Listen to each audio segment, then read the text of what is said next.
Yo, what's up? Hello. Yo, so I'm gonna be real. I'm gonna be real as hell. 1,000% real.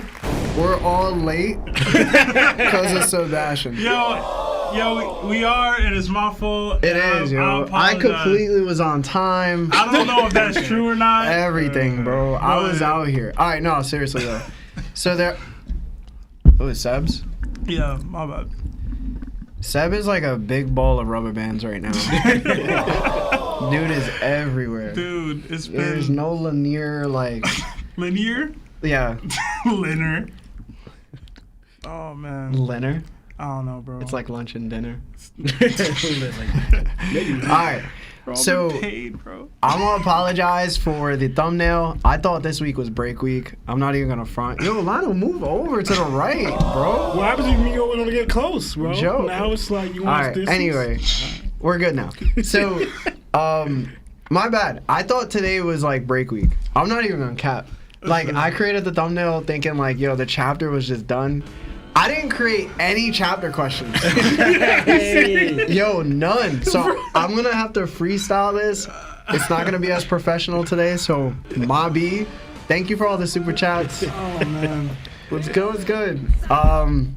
Yeah, so just be patient with me. We're almost at 1,000 subscribers. I mean, not 1,000 subscribers, 1,000 members on Discord.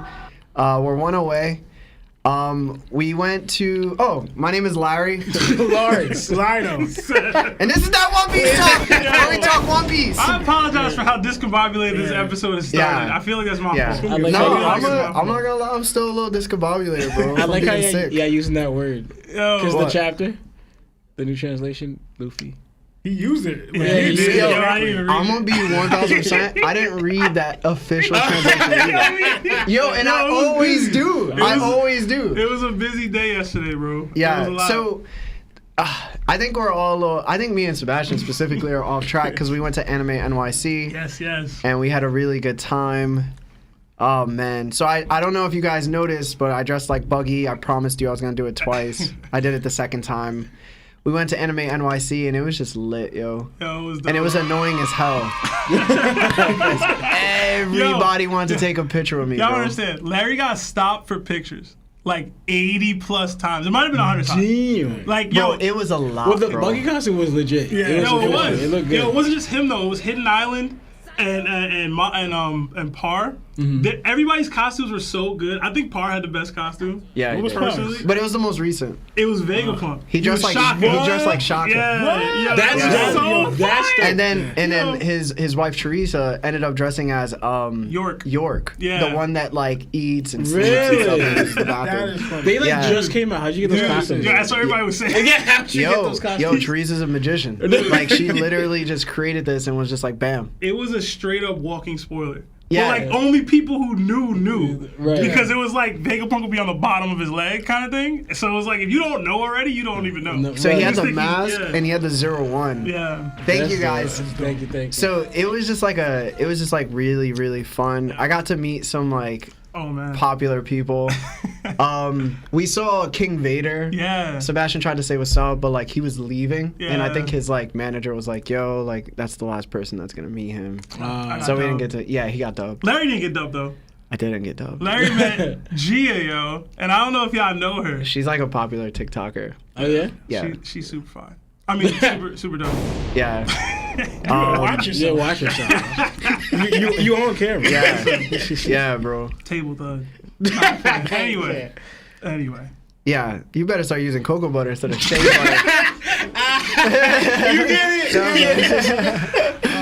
it. What else happened? We just saw a bunch of people and it was just so lit.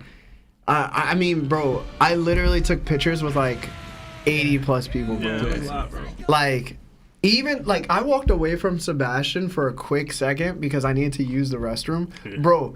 I couldn't even get to the entrance without people being like, "Yo, can I take a picture with you?" Yo, it was so funny, bro. Like Hidden Island and his two friends, the True Toby, finally met True Toby, and I forgot the other guy's name. I forgot. Damn. I don't know. It was Greg and something. Anyway, they were the three admirals. So like Akainu, Aokiji, and Kizaru, Dope. and like they got stopped. They weren't even there as much as Larry, Like they came a little later. They got stopped at least 60 times, bro. Yeah. And like Hidden was like, yo. He He was like, yo, I'm tired, bro. Like I don't want to do this anymore. And like immediately after he said that, I was like, yo, can I take a picture? It was so funny, man. Good times though. Yeah, It was we good had times. we had a great time. I could literally say it was a good time. Besides like taking so many pictures, it like tired me out. I was like, yo, I had to like get in a character. Yeah. This one person made me say Buggy is the future Pirate King. I started laughing. I was telling people to say "Bang Bang Buggy Gang" when they took the picture with Larry. It was funny as hell. Yeah, the best thing about Hidden's costume was like obviously the Aokiji and Kizaru compliments. Yeah. He brought a box of donuts, like legit Dunkin' Donuts, and he was handing it out. Because of Because of Kainu turned Ace. Ace into a dog. Yeah. Wow, that's savage. I thought Garp more of the I did throw Nah. him Garp. Nah, Because Garp's always bro. snacking. Nah, Bro. he brought in donuts. That's He He wild. Yeah. brought the meme to life, bro. Yeah, he did. The donut maker. And like he was handing them out to aces, like people who were cosplaying as Ace. It was like, "Hey, you want a donut?" Yo, it was gold, bro. It was Yeah, gold. we took a lot of pictures at the end too. So like a lot of the One Piece fans who were dressed up as One Piece like cosplayers, we went to the entrance of AnimeNYC, and they ended up taking like pictures of specific groups of people and also specific characters. So it'd be like, oh, the warlords, and then it'd be like, oh, Dressrosa people or like the Doflamingo pirates, and then they all come together, and then it was like the Buggy pirates, and a lot of people were dressed like Impel Down Buggy. Yeah. I was like the only dude who was dressed like as ex-marine Buggy, Yeah. which was dope. And I got to take a picture with a couple, I got to take a picture with G a couple times, which was lit. But Shout out it to was just Gio. fun, yo. It was fun. I could say like if anybody ever does it, please come. Like it was just legit dope time. So Me and Lana gotta get out with you guys one time. For sure. Y'all would have had fun. Y'all would have had a lot of fun, bro. And then we went to go out to eat, and it was freezing outside in the city. Yo, Holy. And we were arguing with Mosh so loud. Yeah. Yo, Mosh is terrible, man. That reminded me real quick, because you mentioned out to eat. One time, I guess we could do it when next time we have a guest. In Wellington, there's a One Piece themed restaurant. Where? In Wallington? Yes. Where? I have no. I'm gonna get more information, but I just found out about it like the other day, and they tried to find the address. They couldn't find it for it because they found out from their brother. Sounds like Okay. Cap. So Yeah, I'm like, it sounds like because he Cap. went there. He went He there. was there All at right, 8? so But I didn't speak to him though. all right, so if we do that, we gotta like take a video and just post Yeah, it. for Yeah, sure. and For just show how freaking crazy we get. Yeah. Yeah. All right. Anyway, I just want to say thank you guys for joining us today. It's a pleasure having all of you here with us. I know we just talked a lot about everything. So shout out to everybody in the chat. We're not gonna list out individual people right now, because I did forget that there was a chapter this week. And you know what's crazy? I consider this chapter like a 10 out Yo, of he 10. was like talking like, yo, it was 10 out of 10. Like, Mosh didn't even read the chapter yet at AnimeNYC. And Larry was like, yo, it was a 10 out of 10 chapter. And I was like, yo, no, it wasn't. And he's like, yeah, it was. Yeah. And we were like mini debating, and he didn't even read the official. I didn't read the official, which is crazy. So we're just gonna get straight into the chapter, guys. That's Well, cool. what about the super chats? Yeah, let's do Yeah. the super chats real quick. Yeah, we have a bunch of super chats sitting. Let's start off with, we had a $10 super chat from Antoine N. It says, can't stay, have practice with my middle school girls team. Hope y'all have a great show, gang. When will y'all cover One Piece film Red? That's a good question. I mean, we could do it on next week. Yeah, well, if there's break week, we can do Yeah, a we can film do it Red next week, yeah, review yeah. and breakdown, because we've all seen it now. Yeah, yeah. But, Yeah, shout out to Antoine M. Thank you for Thank the you. super Yeah, chat. Appreciate Thank you. you. Thank you. I hope your team is good, bro. for real. Or sis. I mean, I don't know. Damn, these I have to like scroll to get these. Sorry. All right, we got a $5 super chat from Gabriel Montoya. It says, what do y'all think Vegapunk's awakening would be, and what type do you think it is? Much love. Hashtag Larry for Soga King. Hashtag all y'all W takes. My favorite podcast for life. Thank you so Hey, much. thank you, Gabriel yeah. appreciate Montoya. that. What do y'all think? This came up at Kung Fu Kitchen yesterday a little Yeah. bit. So Mosh made an excellent way of saying like what his awakening would be, and it would be, since Vegapunk can receive knowledge, and it basically gets stored into like this cloud storage, that his awakening would be pushing the knowledge to other people. like airdropping or like Bluetoothing. Which would make sense because that's the same thing like Kid's power kind of does, right? Yeah. Like Kid's power allows you to magnetize, but then he like magnetizes you, which is an awakening. Or like Dofi has strings and he could shoot it out, but now he could like infect the environment. So it basically means like Vegapunk would be able to pass on knowledge freely without really doing anything, I guess. I guess he probably has to touch him or something like that. Like there has to be a requirement, right? He can't just do it. Yeah. But it would probably be just giving the knowledge out at that point. So everybody would be kind of like omniscient. Yeah, and when Mosh said it, I couldn't think of a better awakening. Yeah, like he described it perfectly. Yeah, I was just like, that works. It fits all the criteria for how Paramecia Awakenings have worked to this point. And honestly, it would just be dope. And it would be something that Vegapunk wants. So like with the whole like adding hockey into what your awakening is and things to make it more powerful, it's something Vegapunk wants to instill knowledge and that type of like brain capacity to other people. So honestly, to add to that, because what I know, so usually awakenings have like two parts in a way. Not only can you affect like people, you could also affect your surroundings. Yeah. So what if in a way he could like, so lack of a better term, I'm not sure how to explain this right, but like merge his brain with like his surroundings. So now he could stand there like the molecular makeup of whatever it is right now. So it's like stone or fire or stone, whatever, right? Because you know how Vega's always looking into different power sources and everything. But now, and I don't want to reveal too much because it's something we're going to reveal in the chapter. He's looking for a certain. He's always say he's looking for the ultimate power source. Right. But if he could understand, like he merges his brain with that, like sync with that, and he could understand the molecular makeup of it, you could, in a way, learn how to create that power source, so to speak. You know, because like I'm thinking that it's always with a person, but also with in a way his surroundings, like the ground, like awakenings, like Dogtooth's awakening, Doflamingo's awakening, Luffy's awakening. You're able to affect whatever you touch. So if he's able to merge his brain with that and understand the knowledge of how to create that, in a way, it makes him be able to create things, like literally, you know. So I think that could be part of his awakening as well. That's real. Lionel? What Lawrence is saying, I actually just thought of him like, I don't know if this would be too ridiculous. Him like, now he just touches things. He understands their makeup, their whole, like, you know, like pretty much they talking about the linear factor. Like he doesn't have to do research anymore. He could just touch it and fully understand its true nature, its true understanding. And now he's like, I don't need to read anymore. I could just touch it and understand all its knowledge, all its makeup. Nah, that's too OP. That's too OP. That's what I'm saying. That's too OP. The brain fruit in general is broken. You know what I mean? Like that's kind of wild. And I think we'll talk about that a little bit later. But But that brain from Ninja Turtles. But that listen. But all right, that was a good question. We got another $5 super chat from our guy Celestial Donkey.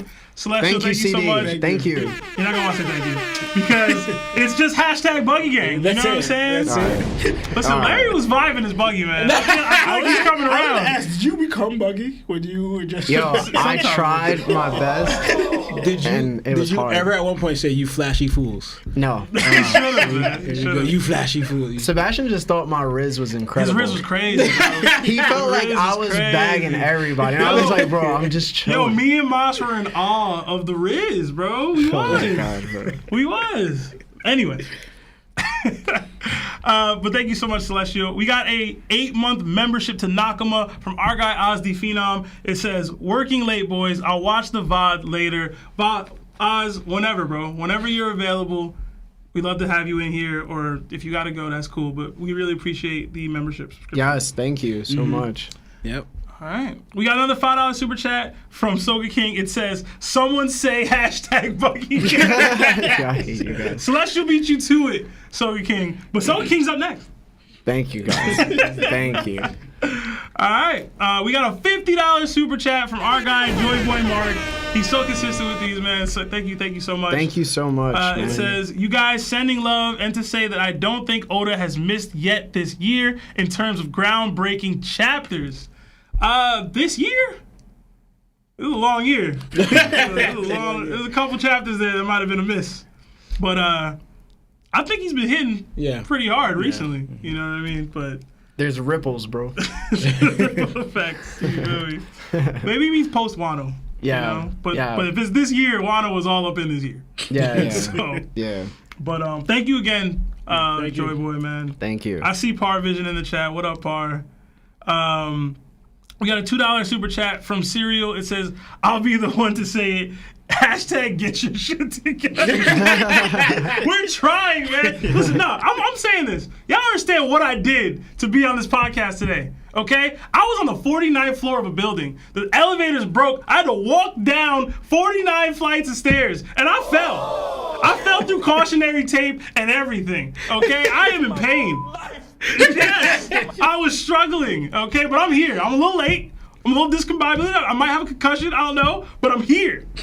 Okay? I got my ish together, Serial. I don't know about the rest of these guys. They were still late, kind of. I don't know. We're not late? I don't even know. No, we weren't late.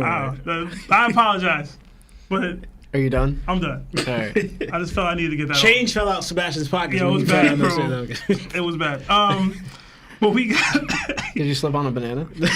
Bro, I still got caution tape on my jacket, He bro. does. It's terrible. I was like, yo, Yeah, what it is was that terrible. hanging in front Anyway, of me, bro? But thank you so much, Yes, Serial. I'm going to get thank my you. stuff together. We got a $14 super chat from Nico M. It says, "First time donating. Love the podcast. Keep up the great work, boys." Thank you so Thank much. you, Nico. Nico. Appreciate you. Thank you.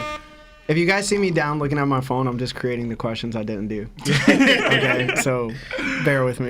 We got another $2 super chat from our guy Joyboy Mark. It says, "I fear no man, Strud." I assume that is from some chat that's going on in the chat box in the comments section.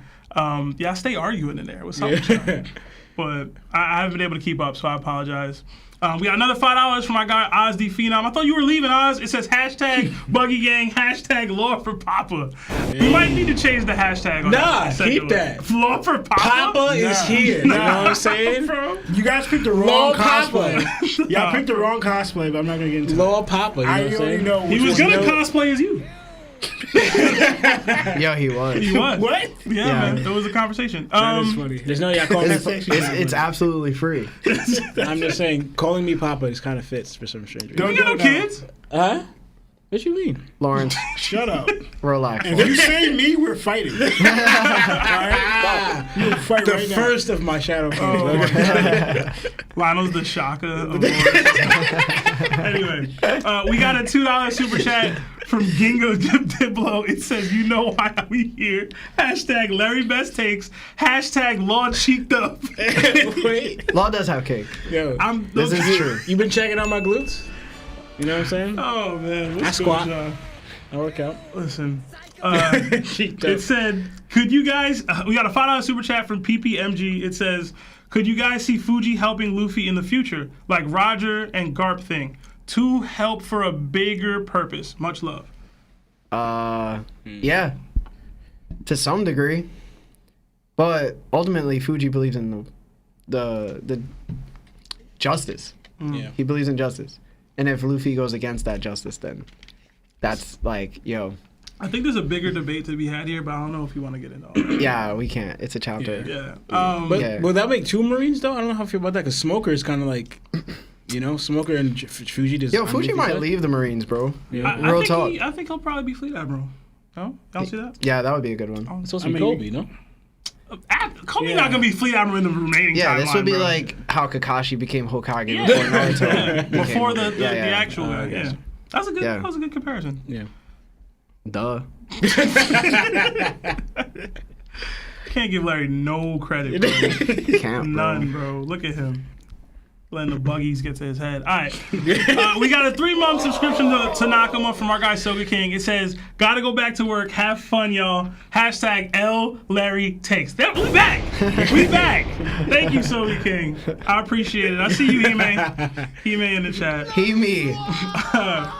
We got a $5 super chat from Sanji Istalia. It says, "Hey guys, hope y'all good. What do you think happened to Jinbei's crew in Whole Cake Island?" Fish sticks, dog. Nah, they're Straight good, bro. up. Yo, They're good. they Sushi. swam down. That's Yeah. it. They're in water, bro. They can Keep stay in swimming, the water. you know what I'm Just saying? keep swimming, Keep bro. swimming from, what was it? Just keep Finding swimming. Nemo? Just They keep swimming. just keep swimming, you know what I'm saying? Yeah, bro. Whatever it takes was to out. give Big Mom's crew a L. Oh, they're gonna do that. That's true. It's true. No, it's that's true. true. Bro. Yeah, Sebastian's not lying. Whatever it takes. Oh man. We got a $5 super chat from Red Hair Shake Them. It says Leb. Wow. Did you just not pronounce your name? L myself. Did you just combine our name? That's cute, bro. It's been rough, bro. That's cute, The bro. Lebdo duo. Him falling down the stairs. He does have a good question. Huh? Yo, Sebastian shipped us, bro. Real quick. Anyway, 7 Larry got famous for 1 day, and the show already fallen away.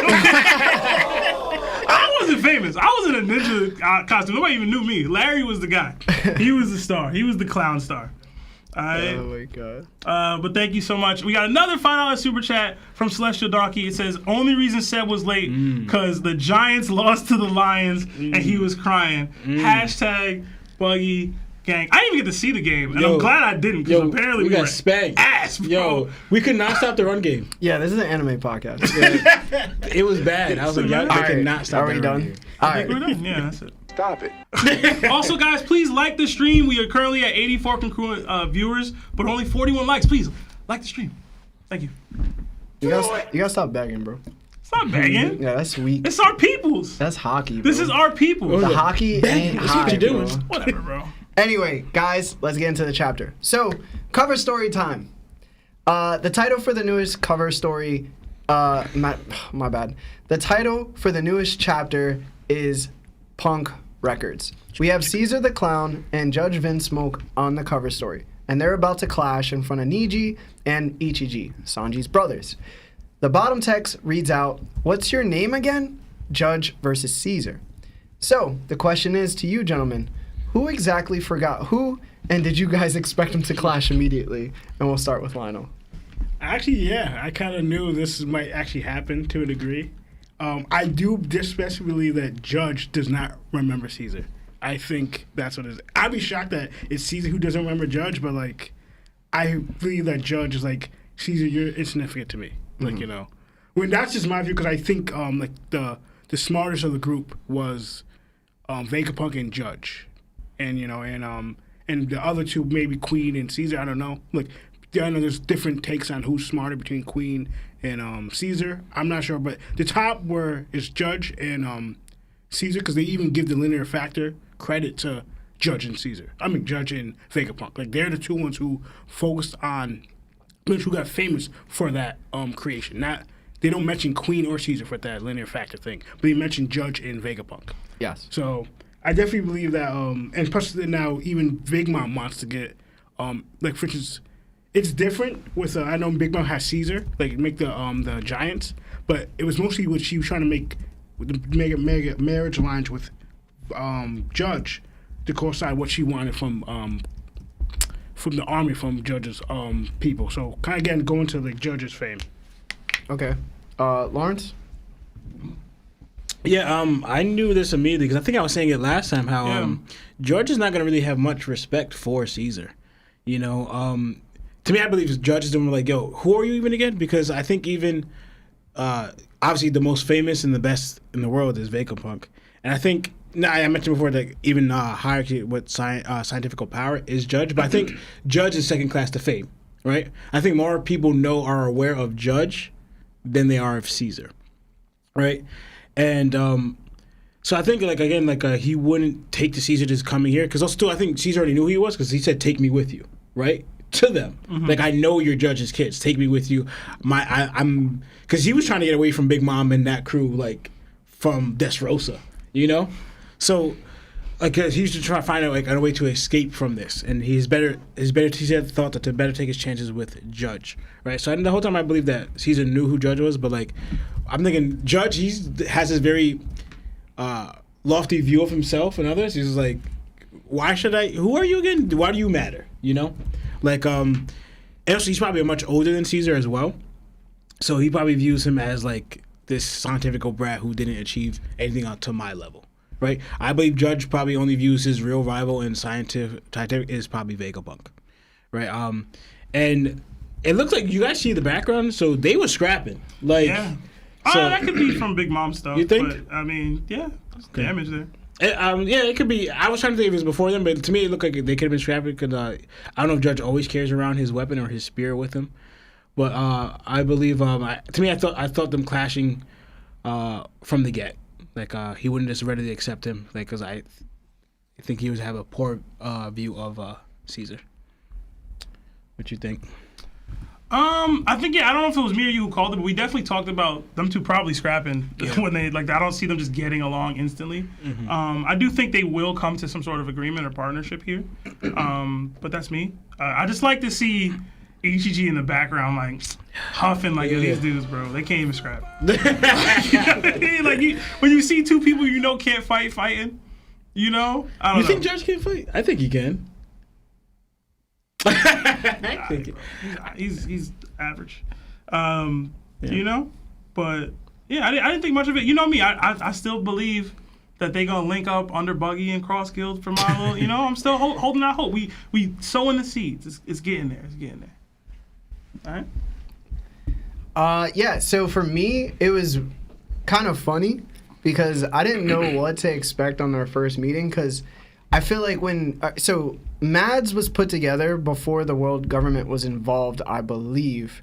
I need to be corrected if that's not true. I don't know if that's true. But when I reread it and I was looking up Vegapunk facts, Mads was created before the world government interfered, and then they interfered, and then they recruited Vegapunk and Caesar. They never recruited Judge or Queen. So they were like, yo, you two guys need to create these mass weapons of destruction. And then they started working on try to enlarge humans. And then they started trying to do the gas products that Caesar was making. I think that's what happened. If I'm not sure, again, I need to be corrected if I'm wrong. But usually when you're in like a science group and your goal is to work on something together, you're together to work towards like the lineage factor itself. I don't see, this is where the information is kind of weird for me because when you're under the world government at that time, then the world government is going to assign you something and you each will get your own lab and they probably never met. You know what I'm saying? Like most people who reverse engineer technology, they don't really meet each other. They're usually in like their own science groups. They just have like some like assistants under them. I think they work in separate areas, but they'll converse about what they found. Maybe. You know what I mean? Like the lineage factor is now being used by all of them. Somebody had to be like, yo, this is what I found. Here's what it is. Yeah. You know? I doubt it was a memo and it was like, I bet this is like world-changing technology. It could have been. Well, what I'm trying to say is like, all right, so Vegapunk discovers the lineage factor, which is true. He was the first person to do it, right? Then all of a sudden, that information just gets passed down to somebody else because of the data that they received, and then they start working from there. Like, that's completely possible when it comes to scientists, right? Like, nobody just immediately talks to the other. They're just like, yo, this guy by the name of his scientist's name was Vegapunk, and he discovered this. And, you know, Caesar was like, damn, like, he's better than me because he discovered something I couldn't, you know? So it really depends for me. So I don't know who's saying who's who, but I think it's both of them. I think they're both like, yo, who are you? I don't know who you are. I don't know. I think Judge just gets more respect than Caesar in general. So I think, Oh, of course. But he has his own army, he has his own kingdom. He was going to be an ally of a Yonko instead of like a subordinate. So he's going to get more respect. Yeah, real quick before we move on, I know we got into the chapter, but I know that they noticed in the chat that we were all wearing beanies today. We did not coordinate this at all. I don't assume. Oh, snap. I didn't even notice. So I put a poll up, Beanie Gang or Baldy Mob, because y'all all got bald heads. Stupid. And Beanie Gang is winning, so we might have to do beanies more often. All right? Low key, that's racist. Anyway. Oh, man. So, let's go to the next one. Oh, we have super chats though. Yeah, we got one super chat that came in. It's from Celestial Donkey again. Thank you so much. It says, if Buggy gets Caesar and Judge, now Buggy wins. Hashtag Buggy for Pirate King. Hashtag Buggy Gang. Celestial, I got a video for you, man. You missed one. Oh, I did? Yeah. Oh, snap. Ooh. Oh, yeah, from Tachi. We got a $7 super chat from Tachi D Spins. It says, imagine if Judge lied to his kids about the lineage factor stuff and Caesar's calling him out. LOL. Love you guys and chat. Mwah. Nakama Tachi. Yo, Tachi's the man, yo. He be wild sometimes. Yeah. Shout out to Tachi, man. Yo, thank you. Yeah, I think he lied about I don't think he lied about the lineage factor with his kids. I think his evidence is proven in what he created. Well, it's not what Tachi's talking about is that it's mainly like the Vin Smokes said that Judge created the lineage factor. Oh, Yeah, but I can't see Caesar caping for Vegapunk though. either. Does he You thinks know what I mean? unless Caesar thinks he's the one who created it and Vegapunk stole it from him. Also, judges claim that Vegapunk stole the lineage factor from him. Mm. They could have been found at the same time, in all honesty.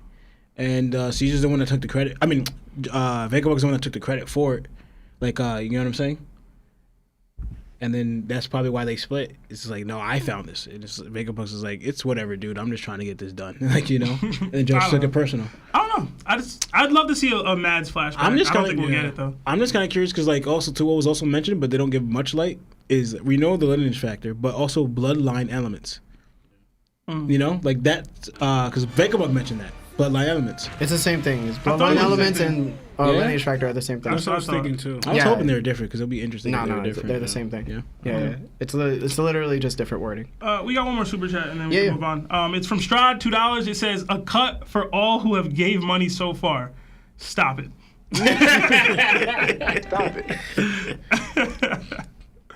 But all right. All right. Moving on to the next one. Again, if you see me down on my phone, I'm writing the questions out as we speak. So, next we go to the chapter starts out with Bonnie asking the question we all wanted to know. She says to Vegapunk, "What happened to your brain?" Vegapunk says he cut it off because it grew too large, and the apple on top that has been replaced on his head is an antenna. It connects to the giant egg on the island called Punk Records, which is the huge egg. That's his brain, and all the knowledge from his satellites gets uploaded to it, and it synchronizes to continue to expand his so-called brain. But also the information gained is passed to him and all of them simultaneously. Vegapunk says to think. Vegapunk says to someone. Vegapunk says to think of it as like a library.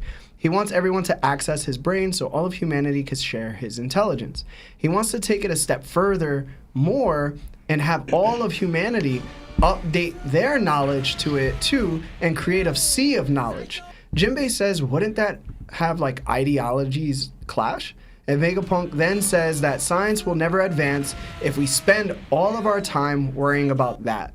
What did you guys think about this, Sebastian? So it was a lot to diagnose. Basically, Vegapunk was talking about creating like iCloud and the internet and all types of like real modern day technology, which I thought was cool. I thought he had a bit much of a innocence to him that I didn't expect to get from Vegapunk. I don't know if y'all felt that. Like that what he was doing wasn't like astronomical or crazy or wild potentially. Like he was like, oh no, like this could work, and he only thought of the positive, and maybe it's because he split his brain so much. But like, I don't know, that like was weird to me to read it that way. Like to get that level of innocence from the dude who's supposed to be like the genius. And in general, him saying about the brain fruit had me like, yo, is that cheating? Like, you know what I mean? Like is he really the world's best scientist? Or did he eat a brain fruit and become that? Because I know he was a genius before him, but all these guys are geniuses, right? And I think Morge was talking about this on his stream. And like it's like, how much of an advantage is that over, like, if Judge got the brain fruit, where would we be at right now? You know what I mean? Like, Caesar got his gas fruit, and it's helped him elevate his scientific experiments, right? Judge, I mean, he uses kids. I don't know if that's an advantage. You know what I mean? Like, I don't know. But, like, Vegapunk out here, like, I think Morge called it PEDs. They're using performance-enhancing drugs. Like, he ate a devil fruit and is now the world's GOAT scientist. Like, would he be that? Would he be that without it? And I don't know. I'm not calling him a fraud. That's where people was going, that he's a fraud. But my guy Lord Vegeta in the chat, no, man, I don't know. I'm looking at Vegapunk a little different these days. All right? I don't know about y'all. What y'all think? Lionel? I was gonna say that's interesting, but the thing is, the genius is still him. Like him eating the brain fruit didn't add to him being a genius. It just helped him store the information that he was already retaining. It's gotta be easy to store information. No, which is true. Like, for instance, that lets you do that. Like, again, like, for instance, we don't know how much capacity his brain could store already. Like, you know. And that goes into like, and again, it's a brain. For you to store, like, they always compare a brain to a computer anyway. For it to store so much knowledge, your brain doesn't need to get bigger. Like, that's just Oda being stupid. But your brain can store so much. It doesn't need to get bigger to store anymore. Like, it can contain everything. It can contain so much. It's even more powerful and stronger than a computer, how much a brain can contain. But Oda made it more ridiculous that, oh no, I'm increasing the size of his brain so he could store more. You know, so that's what I'm saying. Like, him being smart and intelligent and being a genius, that's all him. He just, and the fact that he's able to remember, that's the main thing. And I give you that. He's able to remember everything. Like, that's ridiculous. Like, he said he read all of Horihara's books, and he remembers everything inside. Yeah, that's what I mean, though. Like, he's retaining information at a level that they simply can't do. Yeah. They would physically be incapable of retaining information at that level. I mean, that to me, and like I thought it was funny with the real life, like the drawing of his head. Yeah, his head. that was pretty. Like I thought it was pretty funny. But I thought it was interesting. Like again, goes into Vegapunk's intelligence that he's able to. He found a way to cut his brain, like, and now put it in a computer, and still like and still function. Like you could do that. You made a technology where you could cut your brain out of your body. Apparently, I don't know if he has no brain anymore physically on his body. And he put it in a big giant computer type of thing and made an antenna that now it's like it's still connected to him somehow. Like to me, I feel like that was actually again showing how smart Vegapunk is. Again, that's not off the fruit. That's him. That's just him. That's what I'm trying to say. Like it's still Vegapunk. Just him able to store so much knowledge. That's where the fruit comes in. And like I said, his brain is already able to do that. Oda just made it more ridiculous. Yeah, that's fair. So like that's how I'm just like it's a little different. I mean, I got little like I don't want to think of it because it kind of reminded me what Larry was saying a while back when he told me I don't know if he wants me to bring it up, but the fact that he has the antenna and what fruit that is. The apple. Yeah, and made me think of like I don't think Oda's going towards that, but again made me think of the Bible and how Oda does certain things. Granted, the Bible doesn't say that. The apple was a fruit. It just says a fruit. It never said that what Eve ate was the apple. That was not a thing. It was like they said it was a fruit. They never described what fruit it was. But then some people think it's an apple. Yeah. But now I'm trying to think, is Oda doing something with this? The reason why he put it, he could because Oda could have made it any other fruit. But the fact he made it to an apple, and Oda always takes some things or references from the Bible. Maybe think of something. But I'm not getting into it because like that's just me just speculating completely. Like that's just or he just put a fruit there. It's an apple. That's it. But I wonder if he's actually trying to toy with something here. But so say what you want to say. I'm pretty sure that people are interested. Well, it's mostly because like people think like when Eve ate the fruit, they think that she possibly got some knowledge. Like with going to the Bible, eating it, you would gain knowledge. You would gain something because what the serpent said to Eve. You know good or bad. You would attain the knowledge of God.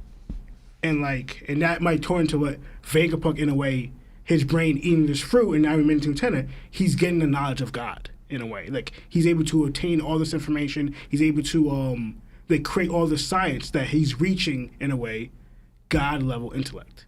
And that's I think what Oda's getting into or something a little more into it. I can't put it all together because again, Oda's crazy and again, that's taking it from the Bible, but that's going completely off track. Yeah. Because that's completely not what happened. But Oda's imagination is going somewhere completely different, Because, again, Eve eating the fruit, she didn't gain anything. But Oda's saying that, and again, going by this, maybe, I'm not saying this is, again, speculation that him eating this fruit, he gained so much. Which, again, Vegapunk ate a fruit, and what he gained? He gained a capacity to store so much knowledge. And the fact he made this the antenna and apple made me think of that. Yeah. So that's how I was thinking of where Oda might be going. So. All right. I like that. Lawrence, did you go? I did not. So I think it's very interesting, like Leonard broke up and what you guys were mentioning. One I'll add to it, for Vegapunk's head. I thought the same thing, Sebastian, but then when it said that he's already a genius, right?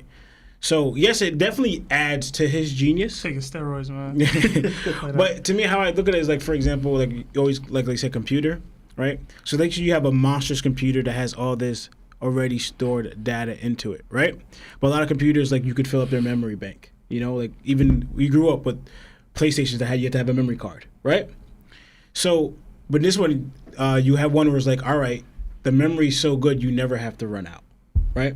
But the computer's already smart, already has all this information on it. You could like Google all this stuff, the internet, all that stuff's already built in it, but you can just fill it with too much memory where now you can't overexceed this passage. You'd have to get more to add into it. So Vegapunk's in a way like that already high-end smart computer that has all this knowledge his brain capacity could take. Thank you. Right, but then he got something that could increase where he doesn't worry about his memory bank. So that's how I looked at it. Where like no matter what, how you do it, it's going to help him better because like for example, it could have gave him like total recall, right? And also what was it?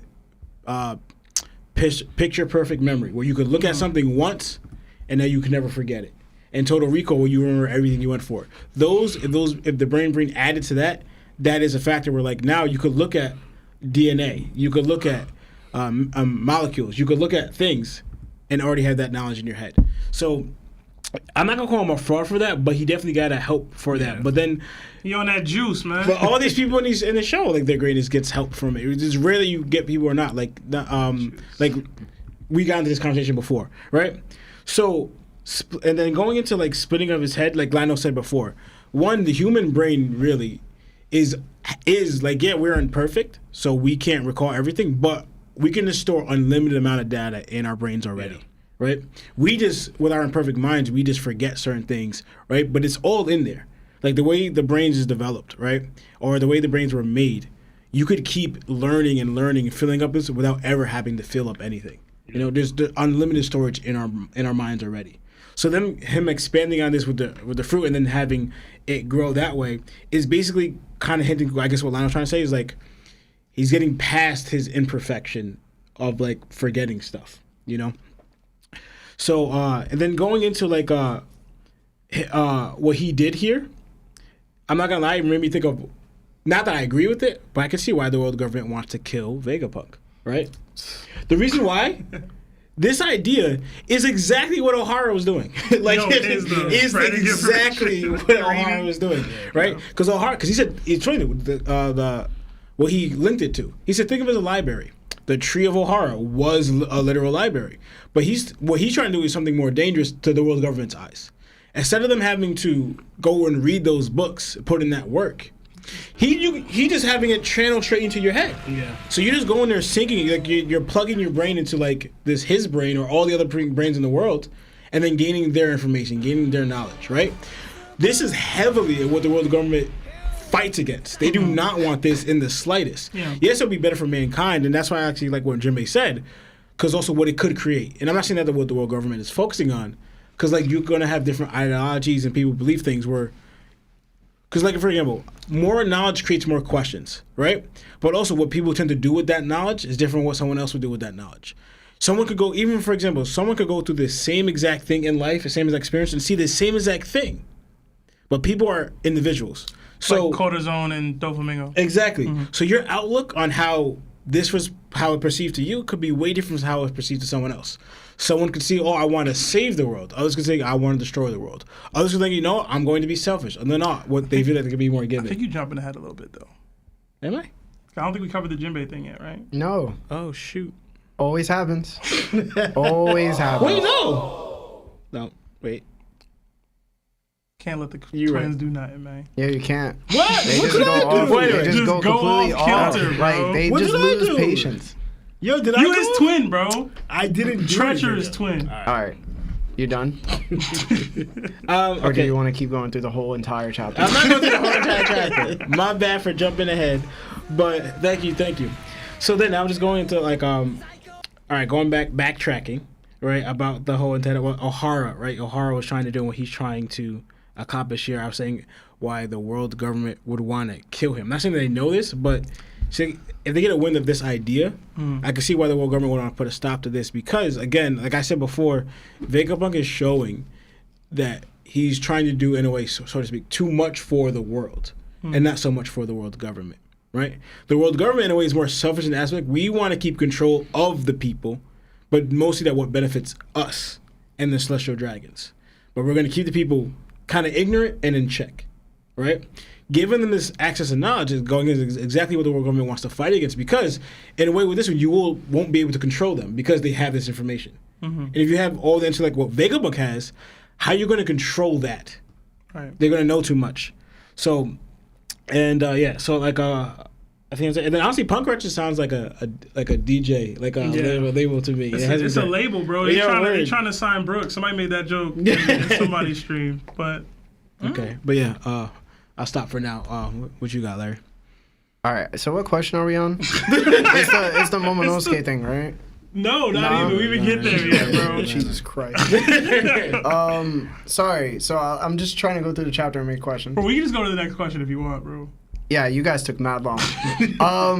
So what I will say is this, right? Like, the way he wants to speak about the internet and the cloud storage, because that's what we're on, right? Yeah. It's just amazing. I thought this was one of the most interesting things that has come up in the chapter for Egghead, because Oda is bringing in real life examples, and he's bringing it into a world where people use ships as transport. You know, like there's no airplanes, they're not flying, there's no motor. You know, there's just not a lot of technology that exists around the world. But he's literally saying like, I want to create the internet, and I kind of created it here, but it's only here, and I want everybody to upload their knowledge as well. And I think my favorite part was, like, even though Jinbei happens to be a little bit annoying because he just has all this information sometimes that he just uses as exposition to make the chapter better, like, he didn't really exposition anything. He was just like, what about the ideologies of, like, the entire world? What will happen? And this is... Oh, am I going ahead? Yeah. Oh, no, it don't matter anymore, bro. We're already way off schedule. We have, like, 20 super chats to read. Yeah. And, like, it is what it is, bro. No, this is the internet question. Yo, the internet, we didn't go that deep. Yo, we did. I asked this question. I said Jinbei says that ideologies would clash. That's what I asked in this question. Fault. Yeah. That's my fault. Can you back up? My fault.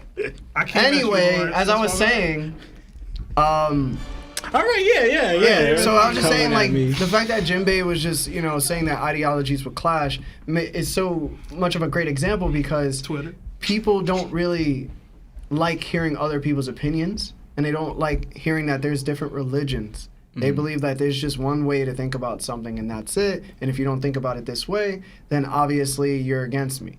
And it's like, Jinbei's like literally stating what Twitter is. Yo, he is. So it's like, it was so interesting to me that Oda's bringing these real life examples into the world of the show, and I'm just like, I get why people are saying this about Vegapunk, but that's the next question. But it's just like, I think that this is amazing. Like the fact that he wants to create a vast sea of knowledge for everybody because he wants to share his knowledge. He doesn't want to keep it in. And this goes back to like Vegapunk since he was a child, and the way that Sebastian was talking about his morality factor is, it's like, is he a good person or is he a bad person? And it just shows like the dude is just a scientist. He just really wants the best for humanity in a way by creating things that he just wants to innovate. And I was like, that's amazing. So, super chats. Yeah, we got a bunch of super chats sitting. They're all almost in reference to a conversation that people were having in the chat, or the most previous super chat where Strahd said that he was going to cut everybody who gave money. So then Jordan donated $2 and said, "I call your bluff, Strahd." And then Red Hair Shanktum donated $5 and said, "Shanks, Strahd." And then Strahd donated $2 and said, "That's fair." Joy Boy Mark got in on the action with $2 and said, "Bring it." Hime got it on the action, sent $2 Canadian and says, "I want to participate too. Hee hee. Hashtag Buggy Gang with a heart." And is that bubble tea? Bubble tea? I think. I didn't know that was an emoji. Where'd she get that from? We got another $5 super chat from Firearms that says, "It's a sword fight now," in reference to the arguments going on in the chat. You guys are really arguing heavy. There's more super chats I'm trying to find. I have to scroll. 1 second. We got another $5 from Joyboy Mark. It says, "Do you guys think that Vegapunk's brain still looks like a brain, or do you think he made it into a computer-like hard drive?" I think it's cloud storage at this point. I think he created the cloud storage. Is the apple not technically his brain? No, it's an antenna. Yeah. I feel like he just replaced it. I don't know. Maybe I'm tripping. That's how I read it. I don't know. Yeah, he cuts it off. It's over. I don't know. You think that he has like a just actual brain, like physical somewhere, just sitting in like a tube or something? Nah. It's just gone. It's gotta be somewhere, right? To keep his head still functioning. Yeah, he can't destroy his brain. Yeah. It had to be some form of it. Bro, Maybe I think in like real life, he cut his brain out of his head. This is already a mystery. That's it. All right. We got another super chat from Parvision. Knowing Par, I'm assuming why he donated in this way. He wanted me to read this as 1001. So he donated, and it says, just because you have the memories doesn't mean you have the visions. It's the same way we all have access to the internet, but only a few of us make use of it on the level of Vegapunk. This is true, but it's still only him with it, though. Like, nobody else has access to this brain fruit. You know what I mean? Like, if they all had it, maybe Vegapunk goes the farthest, but we don't know that yet. We can assume, I assume that Vegapunk still would be better than them if they were all on an even playing field, but they're just not, technically. I don't know. That's me, though. That's me. See, but this goes in. There's so much here, but we don't have time for that. But yeah. We got a $5 super chat from Dan the Man. It says, love the show, y'all. Thought I'd say I think Vegapunk's apple might be a reference to Sir Isaac Newton with the apple that fell on his head. I agree. But Oda has tended to merge cultural references, or at least get more out than just one in with anything that he's creating. So it could very well be what Lionel was talking about. Odds are it's more simple. It could be even simpler than that. As just like teachers and apples. Like that's the most basic level of like knowledge and apple. Like they're synonymous in that way. The way people grew up in school. But it could be all of them. It could be one. It could be a couple. But Oda tends to the way that it could be shouting out a lot of things. But I do think the Sir Isaac Newton one is the one that he was trying to get us to get more accurately. But I love that knowledge gained. I mean, even if it's inaccurate, but I do love that reference that you put out, Lionel. We got a $10 super chat from the True Toby. Yo, it was dope being True Toby, man. Yeah, what's up, Greg? Yo, you gotta see his government out here like that, bro. My bad. My bad. Oh, man, but True Toby says, dope meeting Larry and Seb yesterday. Much love to the entire TOPT family. Until next time. Hey. Yo. Appreciate Let's you. go! Much love back to you. Thank you. Yeah, man. Yeah, it was nice meeting you, man. Toby was dope, bro. He pulled off Zoro very well. Dude, he was Zoro. doing like the finger points and like the face gestures, and he's saying mosh. It was funny, man. Moshi. You should have carried around a light sword. Cool. We got another $2 from Strad. It says, Larry acting like we need questions. Read and vibe, bro. Yo, I can't, bro. I'd read the whole chapter. We got a $15 super chat from Shandi Wandi. It says, keep it up, lads. The show just keeps growing. Lots of love goes to Marv, too. Was wondering if Marv is still watching / reading One Piece. Marv, the folks want an update. Where you at? Did they hear that? No. Why are you saying this to us and not them, bro? All right. Marv said that he left off where Sanji joins. So he finished Baratier, most likely. Yeah. That's a pretty good arc. Yeah. You see Mihawk, you see the scale of the world a little bit. Mm-hmm. And Sanji's backstory's pretty dope. I lost my place. I need a better system here. We got another $2 from Dan the Man. It says, can't be cut. Learn to dodge from #funky. Yo, Dan the Man, welcome back. Yo, Where Dan, you been, bro? Dan been the man, bro.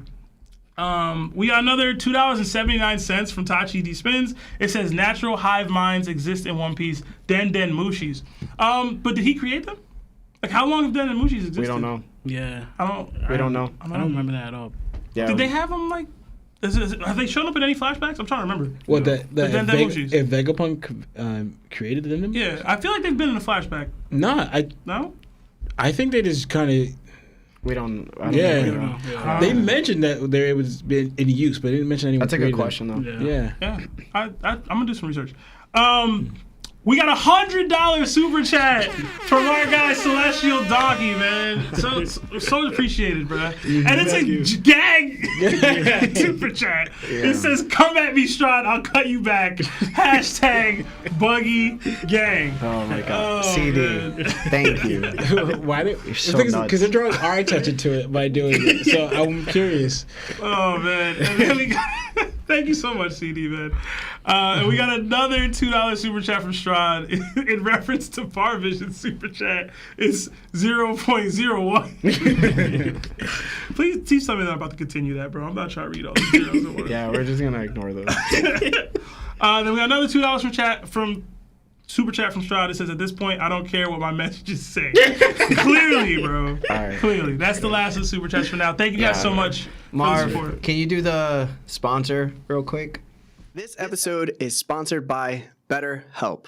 Have you been struggling lately? Maybe you're having trouble sleeping, difficulty with a relationship, or just struggling from low self-esteem. Listen, I've been there. We've been there. If so, then today's BetterHelp wants to help you. BetterHelp offers licensed therapists who are trained to listen and help you. Talk to your therapist in a private, online environment at your own convenience. There is a broad range of expertise in BetterHelp's 20,000 plus therapist network that gives you access to help that may not be available in your area. You just fill out a questionnaire, simple as that, to help assess your specific needs. And then you get matched with a therapist in under 48 hours. Then you schedule a secure video and phone sessions. Plus, you can exchange unlimited messages and everything you share is completely confidential.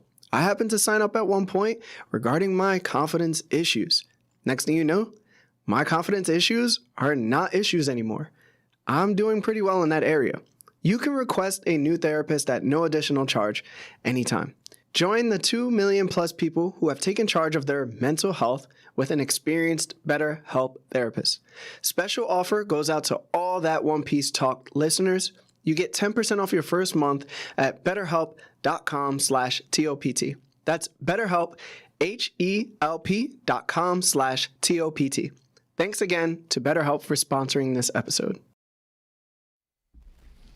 Oh, man. Welcome back, people. Welcome. Yo, hit these two super chats and then we'll go into the next question. We got a $10 super chat from Firearms. It says, to go off Lionel's Adam and Eve ate from the Tree of Knowledge. We're saying convinced Eve that convinced Eve that she would gain knowledge, immense knowledge when she ate the fruit, which was never specified. Vegapunk's brain looks like a big tree. Yeah. I mean, it kind of does look like a tree from behind. It do. I thought that when I first saw it, it kind of looks like a tree. Yeah. But, oh, Jesus. Oh, my God. Y'all are too much. Come on, guys. Yeah. So just to move on, that's pretty much what we're getting at about the whole knowledge, because the tree was the tree of knowledge and then eating it. So I don't know what Oda is doing of playing off it, but not saying that he is. That's what Lionel was saying. It's more like that Oda can be playing off that. Lionel was just trying to draw attention to, for example, it wasn't a good thing that Eve did it. It resulted in sin and death for all mankind. So she didn't gain anything. She actually lost God's favor, and she didn't gain any knowledge. So that's what the whole thing. I was playing that it's not a good thing that Oda's trying to make it out a good thing. That's what he just didn't like if Oda was going in that route. That's what Lionel wanted to cover. And I think in general, the name Devil Fruit is in some way derived from that. In general, the actual term Devil Fruit is probably derived from the Adam and Eve story. But yeah, I mean, there's a lot that you could reference. Yeah. But moving on.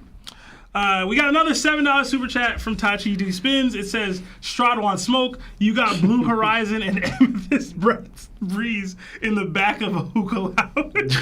What? Listen, he's naming hookah flavors. And don't smoke, children. All right? That's all I got to say. Thank you guys for the super chat. All I got to say. And we got another $101 super chat, which I'm pretty sure is meant to be read as 10100 from Joy Boy Mark. Thank you, Joy Boy Mark. It says, I will not be outdone, CD. LOL, hashtag Bucky Gang. Y'all are terrible. Thank you so much, Joy Boy Mark. You have outdone yourself. No. Oh, man. And then we got a $10 super chat from Oscar Gomez. It says, theory from me. What if Vegapunk had multiple personalities, and with the brain fruit, he was able to use the brain fruit to make the other versions of them alive, and why they can use brain his brain storage too. I actually like that. I mean, I don't know if that's the case. I think there's sections of your brain that just think differently or have a bigger focus. I think we went over this last episode. Oh my God. Oh my God. We're trying to get.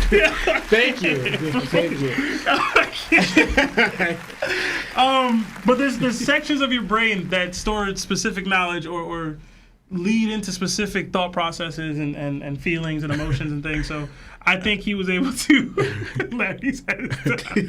He was able to separate those parts of his brain to shift here and there. And real quick, I just want to say, I believe that he doesn't have different personalities because he said different facets of his own personality. Right. I think he just matched each one, which I think he would work best. Like knowledge with something in that personality, like evil with something else. So I think with their assignment, I should say, you know. So I think he just matched it with what he thought would work best. Oh man. So do you have anything else to say? I don't. Just keep going. Just go. Thank you so much, guys. It's just so we got crazy. $200 super chat from Celestial Donkey. It says, "Okay, Joy Boy, I see you, bro."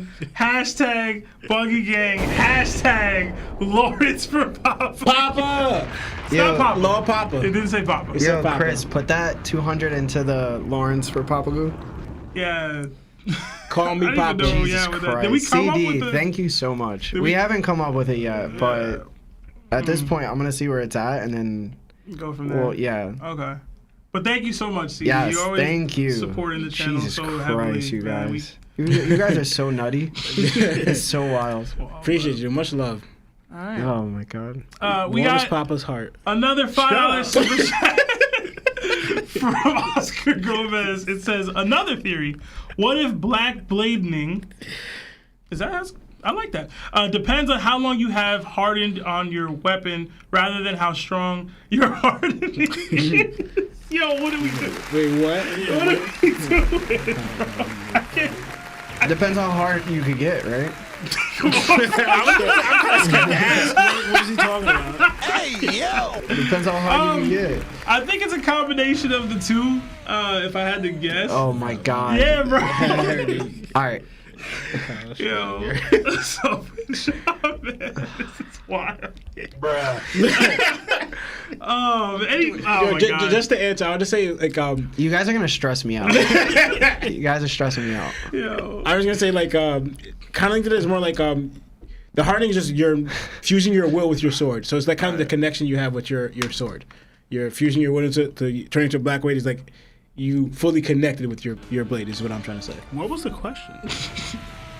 I don't even It know was what's another happening. theory. He said, theory. The hardening. It of was the like, blade. is it how long you've had it or how strong you are? He's saying it's probably how long you've had the sword.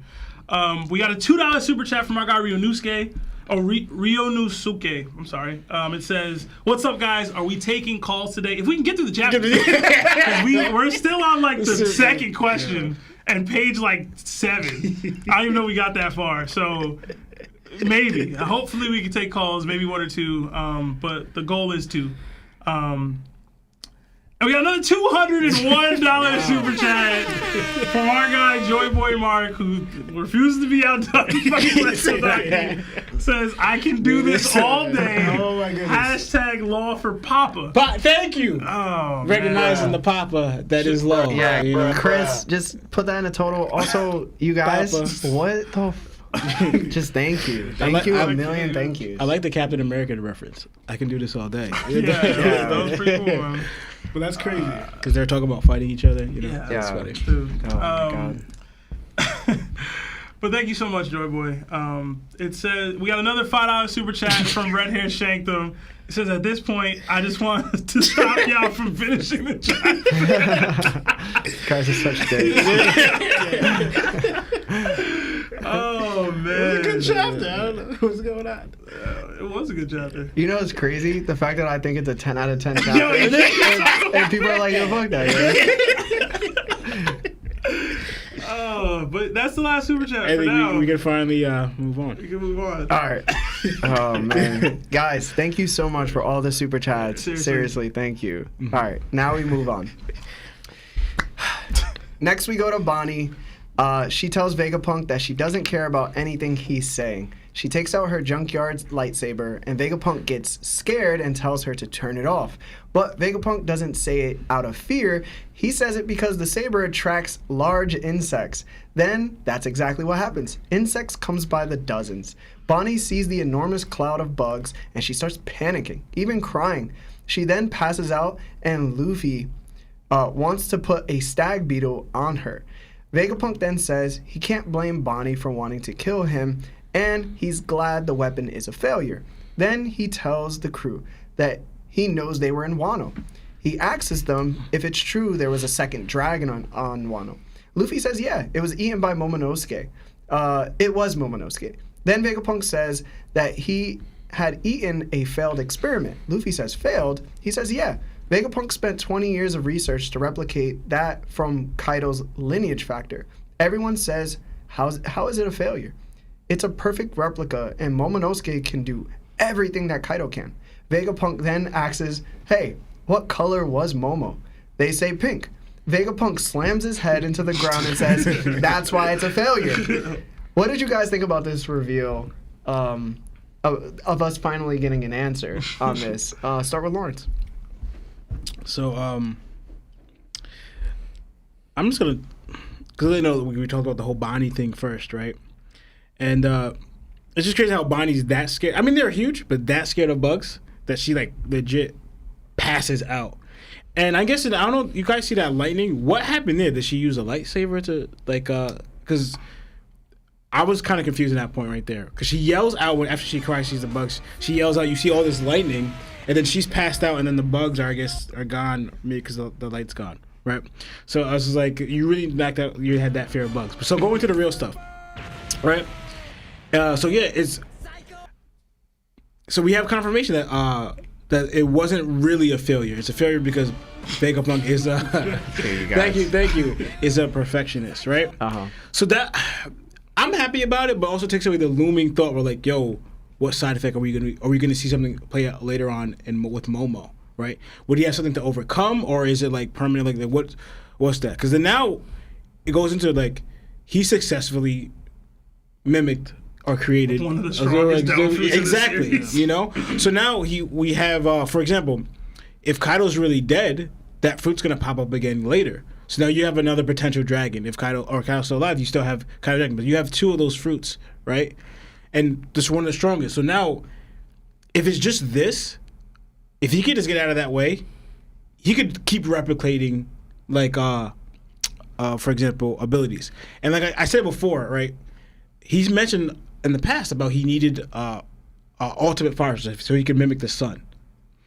If he just gets Sabo's DNA or whatever, he can replicate the fire fruit, and then he has a limited source of fire, and he can create his sun. Yeah. So this is going like it. So if he gets out of that mindset, like it may be the exact color if you eat it, but then it'll be like pink flame again. Yeah, exactly. You know, I don't know what made it pink, but you would have your ultimate fire source if you were able to do that. You know, but I do like the perfectionist aspect of it because it shows how much he tries to copy it exactly, and actually that could be important in science because if you're off by some things in science, it all just messes over. You know, because like I'm not saying it's similar to, but like for example, like baking. If you're not the exact measurement in baking, your baking could come apart. It could taste. It affects the taste so much. And science is more sensitive in baking in that aspect. So you kind of needs that factor. But to me, he made a success with developing that. But now, so that also speaks for Momo. So now, if we didn't get it from Kaido, I'm gonna finish up here because we gotta move on.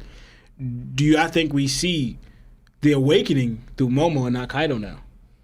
If it's the exact same ability, we could see the awakening through Momo.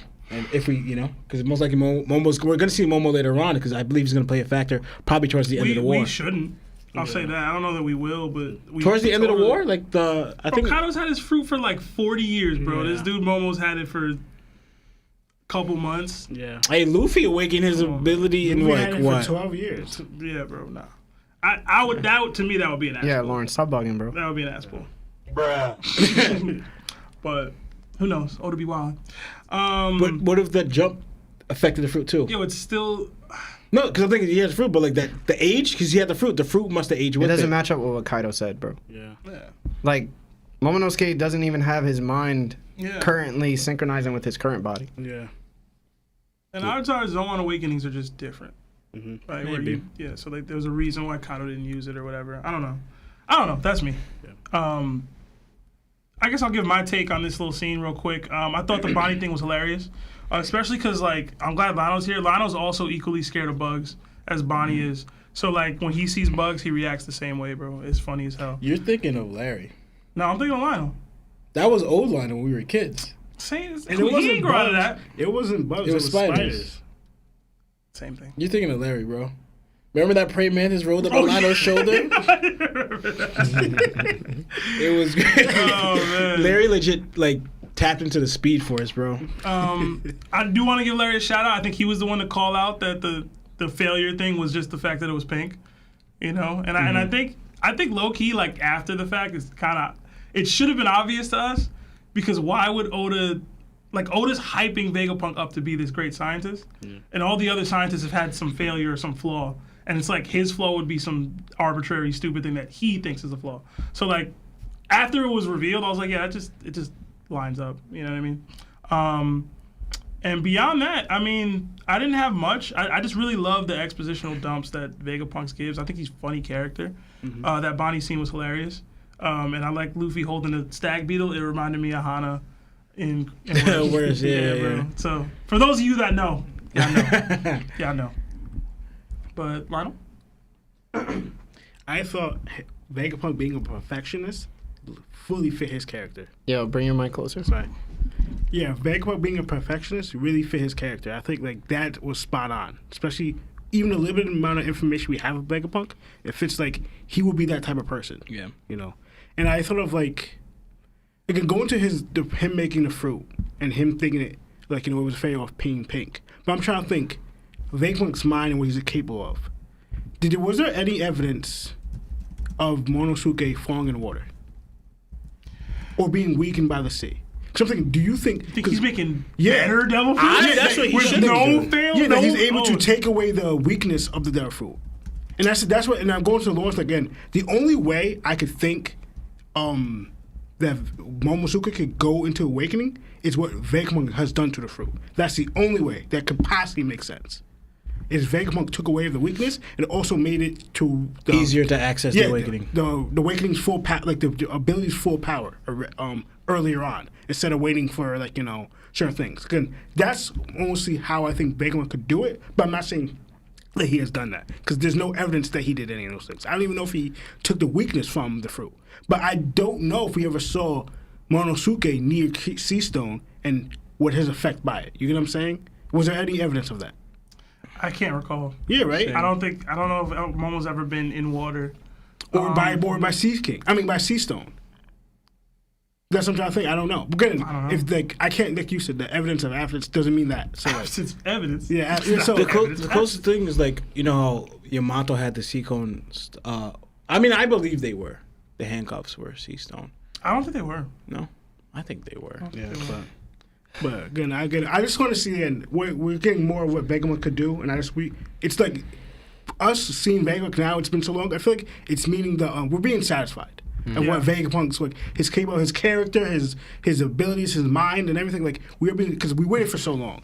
Yeah. And like I think this is really good. All right. My turn? Yeah. All right. So basically, I just thought that Vegapunk having the ability to just change the color of a dragon, not purposely, but by mistake, fits his character. Other than that, I'd still think that the mistake is also not being able to transfer the will of the devil fruit itself, because he's not able to transfer the will of the animals that he interacts with. Like, he can't control them. So I think that's an aspect of a devil fruit you need to perfect in order to call that fruit a exact replica. I don't think it's just the color, but I want to see what more is going to be exposed when we get more information about devil fruits, which I think is going to happen. Other than that, I won't take much time. We got 3 more questions. Super chats are going to have to wait. So next, Luffy asks Vegapunk, what's up with this giant robot? Did he make this too? Vegapunk says no. This giant robot attacked Mariejoa 200 years ago, but it was made 900 years ago. Vegapunk further explains that the goal of the robot was never understood. There was no damage done because it ran out of energy. No one knows where it came from. or what it was trying to do. The world government wanted it destroyed, but the scientist during that time was too curious and hid it. Then we see the Sanji Straw Hats watch Vegapunk and Luffy speaking on a TV. They're shocked by this revelation. Frankie mentions he's shocked it could climb the red line. Shaka says he built Vegaforce 1 from that giant robot, but there's things that even he can't reverse engineer. Frankie says, what can't you recreate? Shaka says the dynamic power source. Back then, they had a power source that could rewrite everything. Then Vegapunk says he needs to give Bonnie something. But before he does, he randomly just asks Luffy to take him off Egghead. And we'll start with Seb. Yeah, I never thought I'd say Vegapunk for next Nakama, but I'm low-key, I'm with it. I don't know why. I don't think he joins. I don't think he joins. But it would be funny. He's quacky enough. I think he'd be quirky enough with the crew. And the crew, as you guys all know, they get the best at like everything. Like they're the best navigator, the best chef, the best doctor. So it stands to reason they would get the best scientist. But I don't think they get Vegapunk. It would be cool. In regards to the lore dumping, Lauren's already alluded to the power source. I think it had to come from Nika in some way. He's the sun god. If there's anybody who's going to give you some sort of power source, it would be that person. Whether or not we talk a lot on this show and in the community in general about Ace being a potential Joy Boy candidate, and that would mean like you didn't need the Nika fruit to be that. If this fire ability could be that source potentially, so it just I know Larry has his like Joy Boy graveyard theory coming out, or just in general he has, but I like that line of thinking. It brought me back to that line of thinking where it's not just Luffy. Like it's not just okay, Luffy got it now he's the one. Yeah. There's probably if there's a couple devil fruits that could be that kind of thing for the world. I like that better. I've always liked that aspect better than Luffy was just the guy. So, but that's me. I could be reading way too deep into that that moment. I'm really curious as to what he has to give Bonnie. It's probably something regarding Kuma, but I don't know. I'm really curious as to what it is because he seems like it's a physical thing he's going to give her. Mm-hmm. Maybe it's Kuma himself, like the actual Kuma. Maybe it's his brain, his likeness, his actual soul. Or his lineage factor. His lineage factor.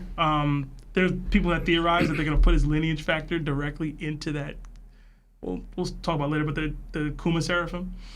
I don't know about that. That would be kind of wild, but I don't know. I think it probably has to do with their race too, because they said that Kuma was a special race. I don't know if it's Lunarian or whatever, D-Clan, but I don't know. Again, the chapter is a banger because it answers questions and it just gives you more instant questions that you want to know. So that's all for me. Lionel?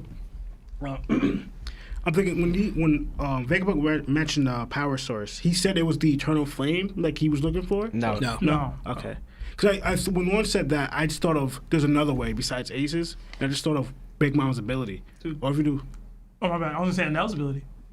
And Vegapunk doesn't know access to it because he's in the sky. Like, that's where I went with it, But I thought of Big Mom's ability. She could literally turn a flame alive. Mm-hmm. And that could be your eternal source of fire because it's alive now. And you could actually produce power anytime you want. It could just sit there.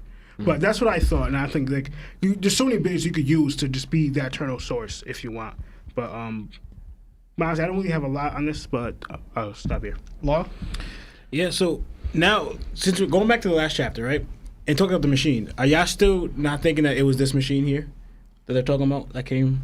It probably was. Isn't that confirmed that it was this machine? It looks just like the machine in the flashback. And I'm talking about like remember the machine they talked about that came about from last chapter. What I mean? Yeah, They're talking about the machine. No, they're talking about the machine they mentioned that they had a machine. They never specified what it was. They're saying this is that machine. Mm. Yeah, that they talked about last chapter. So I'm thinking they're one and the same, right? And what's interesting here that not only it's like 200 years ago, right? They attacked this machine. I'm sorry, the machine attacked, right? So what? And the scientists there, they saved this machine, right? But also too, like the Fishman discrimination kind of started there. So like, there's a lot happening that 200 years ago that plays in a factor because that's way before Vegapunk was around, you know. And what I'm getting at is because they ordered it to be destroyed, right? And how Vegapunk, I'm not saying those scientists were on Vegapunk's level back then, but they had a similar mind of him, as in they all sought to preserve this thing. Because they, in a way, you can look at this. This machine was handed down to the scientists of the world government down to Vegapunk's day, right?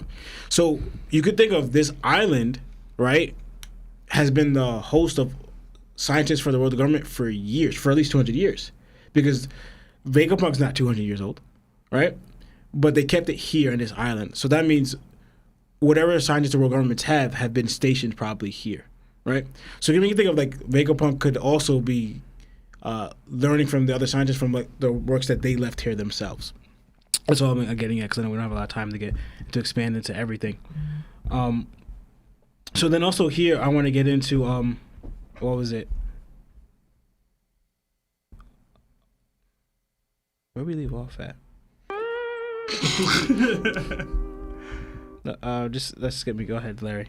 So I think that people have a general consensus that Vegapunk happens to not be this mass producer of all his inventions, and I think that like we need to stop doing that. The dude was a genius from the get, and that was proven by Frankie when he went to Karakuri, his hometown, when he was a child, and even he said his technology was years in advance. And this is not just normal years, it's like hundreds of years. Now, when it comes to his brain fruit, and I get that people want to say, well, he's taking past technology and he's trying to replicate it and make it his own with his own inventions. This happens all the time. People use Wi-Fi and they go, okay, let me create airdrop, Yeah. or let me create Bluetooth. It's just, you always build off your predecessors. And I think that at the end of the day, he is truly a scientist. He's truly a genius. And there's enough proof of evidence to suggest that. So I think that we need to stop banging on the door that he's not what we all thought he was. And this is crazy because I'm defending somebody for once that like you guys are hating on. And I'm going to say it again, like he's truly a scientist. He even said it himself, he can't reverse engineer some stuff. That happens in real life. People have stated that there are alien aircrafts that actually exist, and the world government acknowledged that there are aliens. And during these aircrafts, these aliens use technology that doesn't propel and combust to shoot forward like we do when we fly. Instead, they use like gravity mechanisms to help them move multi-directional, in the air. We don't do that. We just propel and then we shoot forward. That's how we fly. But this ancient technology or whatever they said, they were trying to reverse engineer that in order to like build it into our own technology. And like Vegapunk's having an issue right now because that power source that's been acknowledged doesn't exist currently. Now I know you're saying Nika, the lightning fruit, such as that. I think that it's really interesting to go back to Anel's front cover story. I think if we go back to what was powering the automata, which is currently, they still have an electrical charge. It's just they needed to be jump-started by Anel. Anel didn't give them the power source. The power source was already there. And it's in the hieroglyphics of that front cover story. So they were using something, and it was by these angels. And you can consider them Shandorians, Birkins, or even Skypeans. We don't know. But I think that if we look back at that front cover story, we would be like, that's the power source that they were using at some point. Yo, they looking for oil, bro. It depends. That's kind of wild. It depends. That's what they're looking for. Wait, so you think the ancient kingdom got their power source from the Shandorians that came down, that allied with them? I don't know. All I'm saying is that hieroglyphic clearly shows that there are power sources that look like a balloon in the hieroglyphics that these angels are carrying. And I think that it's the energy source because it's the same yellow color as the energy source that was being worked on when they were creating the automata. But I'll skip past that, and then I'll go straight to the Bonnie thing. I think Sebastian's completely right. I think that probably Vegapunk, since he took Kaido's lineage factor and put it into a devil fruit and it created an exact replica, he probably created the first seraphims are his satellites. And I think that that's his first prototype of seraphim. And now he's able to do other things where they don't need a satellite. And I think that's something like there's a Kuma. Like there's some type of Kuma conscience that was taken out, but he still has it. So I think he's going to give it to her. And then she's going to give it to the Kuma that we see later on. But other than that, Let's move to the next question. Sorry, I'm not going to read the super chats. I have to do this. Next, we see Cypher Pole requested to board Egghead. Cypher Pole also attacks Vegapunk's pets that are in the water to destroy the ships and collect their valuables. Then we see Rob Lucci with his crew and Hattori, who is also wearing a mask with the Kuma Seraphim about to board. Lucci says he thought they took Bonnie out. Someone tells Shaka that Cp0 has arrived. Lilith tells Shaka to just hand the pirates over. Usopp freaks out because Lucci is back, and Nami's sort of afraid, but she's also annoyed that Lucci's back. And I'm pretty sure we all share that same feeling. Shaka tells his subordinates to contact their group and to tell them to leave the Kuma Seraphim there. And then he goes, prepare to fight back. We are refusing entry to the world government. What did you guys think about this, Lionel? I was thinking again, Sebastian's theory. Like, if they had no use for Bonnie, because when's the last time we saw the girls say they're still owed? I know. So, like, what use? What Rob Lucci could be wrong, but, like, what use do you have for Bonnie that you don't want anymore? So I thought that was interesting. And also, I'm trying to think, like, going towards the brain cloud thing. I think I'm trying to believe that the world government probably found out that Vegapunk went to went to Elfbaf. And now he knows all that knowledge. And now what he's doing with the brain cloud, everyone's going to know that information about what happened all the information with the books of O'Hara. Because he knows all those things. So the world government found that out, and now they find out what Vegapunk is doing, that I'm trying to spread this knowledge throughout the whole world, and now everyone's going to have that piece of knowledge. Like, all right, Vegapunk, you're dead. That's what I'm trying to think that might have happened. Again, that's just pure, like, I don't know. But I'm trying to think that's one of the reasons why. Besides everything else, like, this hit the nail on the coffin, pretty much. That they were thinking of killing Vegapunk, but now they found out this dude went to Elfbaf, and he read all the books, and he's trying to do this thing that all that knowledge be spread out through the world. All right, Dad, we got to take him out. Like, we can't hold off any longer. Yeah. That's what I'm thinking. Seb? Yeah, I mean, whatever about Lucci, I still don't. I've been arguing with people in the Discord in regards to Luffy's like strength capabilities currently, whether he's like a legitimate threat, and I don't know. I don't see Lucci as like a guy that we need to truly worry about. I think can bring tension to the fact that he can kill Vegapunk. Yeah. Like, I think he's strong enough to do that. And there's 1,000 ways, hijinks ways, technology ways, Sea Stone, etc., that Oda can write that Luffy's incapacitated, but Luffy could wash Lucci right now. Yeah. So, like, there's, like, a part of me that's like, yo, it's dope to see Lucci, but it's like, all right, whatever, bro. Like, what are we doing? I still think he fights Smoker. I don't know. I see that. I'm hyped for that Seraphim, though. I want to see what he could do. I love seeing the Seraphims. In regards to Lilith saying, like, yo, just hand him over, like, have him fight, I thought that was funny. Shaka giving his order to, like, prepare to fight, I thought that was dope. I love Shaka's design. Like, I love Vegapunk, but, like, Shaka's design is so cool. Yeah. And I love that he's, like, stepping up. Like, he's the first one. He's the right hand, essentially. Like, if this is a pirate ship, he's, like, the guy who tells the crew to get theirs together. They're getting ready to do stuff. But I thought it was a nice little development, man. Like, we're getting to the plot. We're getting through. Like, we got so much lore and exposition. Now we're getting to the action. Yeah. And we'll probably continue to get more lore and exposition. But, like, Lucci was introduced one chapter. He's on his way in the next, like, 2 chapters later. Yeah. Like, I like that, personally. So. Law? Basically, they kind of covered everything what I would want to say about all that I have in mind right now. I don't think Rob Lucci's a real threat, but he's a threat to Vegapunk.